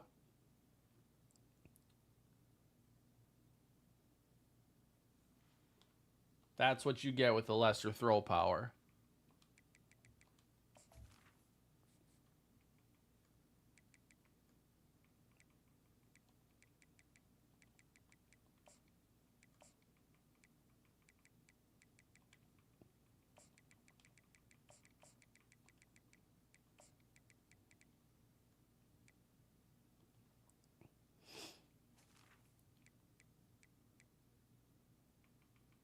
So let's get Gunner back in there then. After one more toss, it looks like.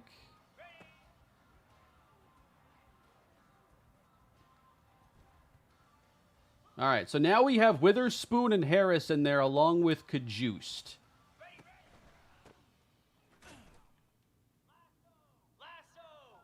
You can probably switch up the playbook again.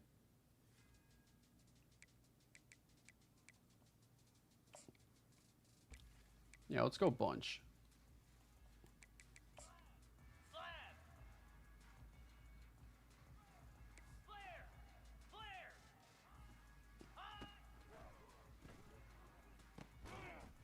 So Witherspoon is your deep ball receiver. Harris is kind of a raw, height, weight, speed guy, not getting any separation there from McCarthrins.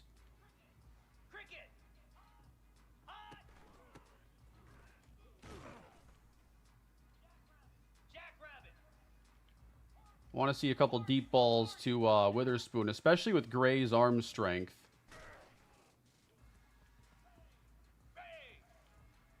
Might get one here. Oh my. Down there! That's freaky.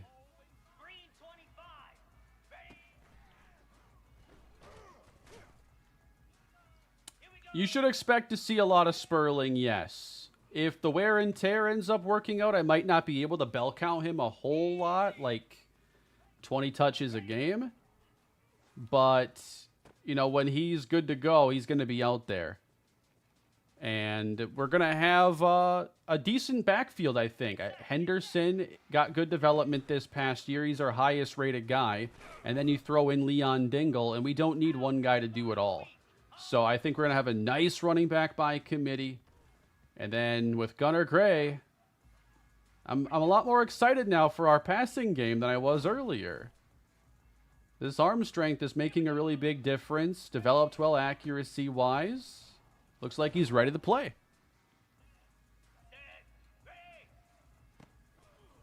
Give me that. God, that arm strength is nuts.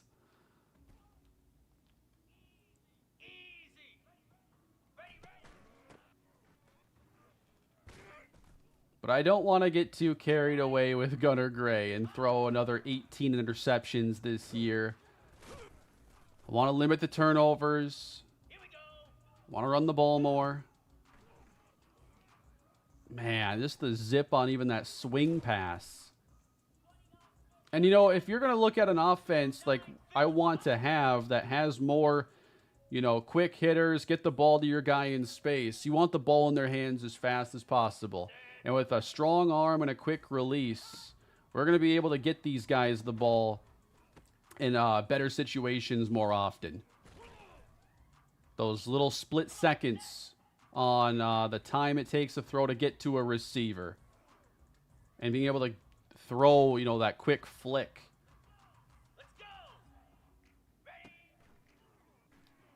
It's not just about the downfield shot. That is going to be an option.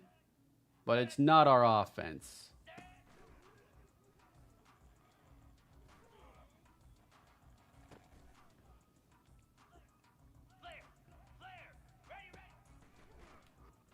There's Cajuiced.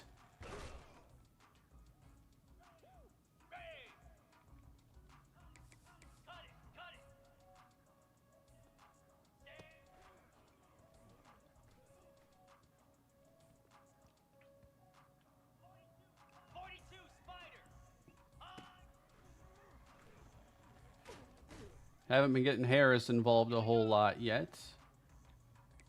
Let's switch the play again.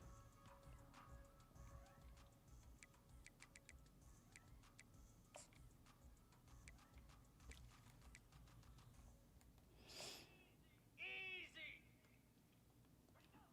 Ready, go. I have not recruited an actual fullback yet. I might look into it this year. But there really isn't a formation that calls for one in this offense. There's Harris, number 4. He's redshirted this year, so we might see him later in the season. We may not. These option controls, man. This is tough.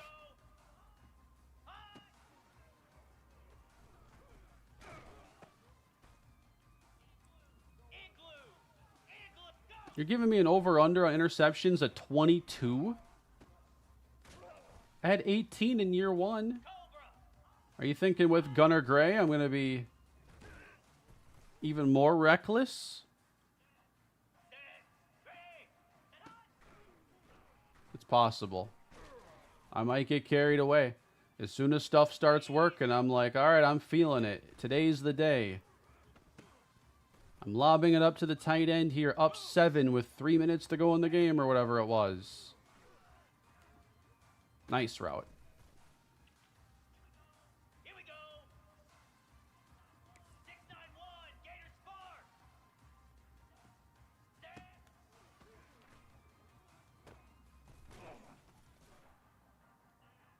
Set. Hut. Ready, ready. Lasso. Lap. Set. Oh, he tried to moss him. Slap. Hut.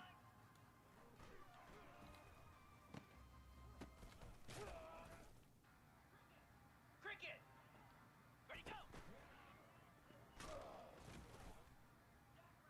Jack. I think we got an intriguing season 2 coming up, everybody. I like the team we're going to put on the field. I really like the direction, from year 1.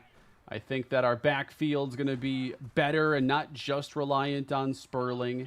I feel like our secondary has a chance to be a little bit better the way our cornerbacks developed. But now with even less hours to spend recruiting because we're a 0-star, missing out on some of those hours, what is that going to mean for this year? At least we don't need to bring in nearly as many players, but in the earlier season recruiting, there weren't a lot of great prospects that were interested in us, so pretty much all of that's going to have to be built up over the course of the year, and we can't target a whole lot of players while we do it. So we got to get back to being a full 1-star program. That's definitely one of the goals for season 2. I can't believe that's a goal suddenly.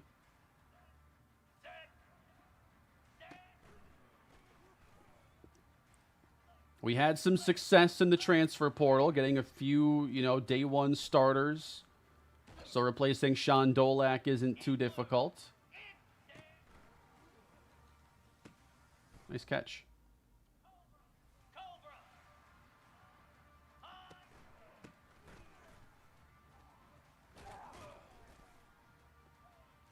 It adds a really interesting chapter to the rebuild for sure. The fact that we go down from a 1-star. And probably all it would have taken is not blowing one of those leads that I, of course, did. If we can win 4 games, maybe we stay a 1-star. But that didn't happen. We go 3-9. I don't know why we went down, That wasn't on my bingo card today.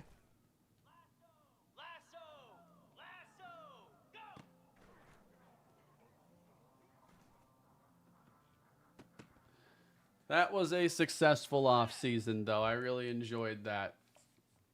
So between now and the start of the year, we got Madden coming out tomorrow. I will probably be streaming that and then also working on getting us a revised playbook for Season 2. I imagine... No, we will get to the first game this week. It's just hard to say how the full week's going to go because I'm going to try out Madden, see what that's like. And who knows if I dedicate a couple days to Madden at all. But we've successfully gone through a full year in Dynasty with the Bulls, and now I'm excited to see where things go in Season 2. So please, leave a like on the stream, subscribe to the channel. Hope you're ready for a fun ride going into Year 2 on this long road ahead with the Bulls. I'm hoping to keep up this rapid pace to the series. You know, I enjoyed going through a full season in under a month's time. I want to stay on that pace, if possible, and have us, you know, having a fun team to play with before it's like April of next year. Superstar versus half a star here in Season 2. The action begins against Minnesota. That's going to be a tough opener for us. But then we get the other 0-star school in Week 2. Rival, Temple, rematch, UConn. You know, they're going to serve us up to Miami in Week 6. But that is it for today, everybody. I will be editing the offseason. I will still break this down into a video that I hope to include maybe more to do with recruiting, final depth chart, any other things I want to talk about going into the season. That video will be next. I would anticipate it coming out Tuesday, Wednesday. Take care, everybody. Have a great day. I got to go eat some enchiladas.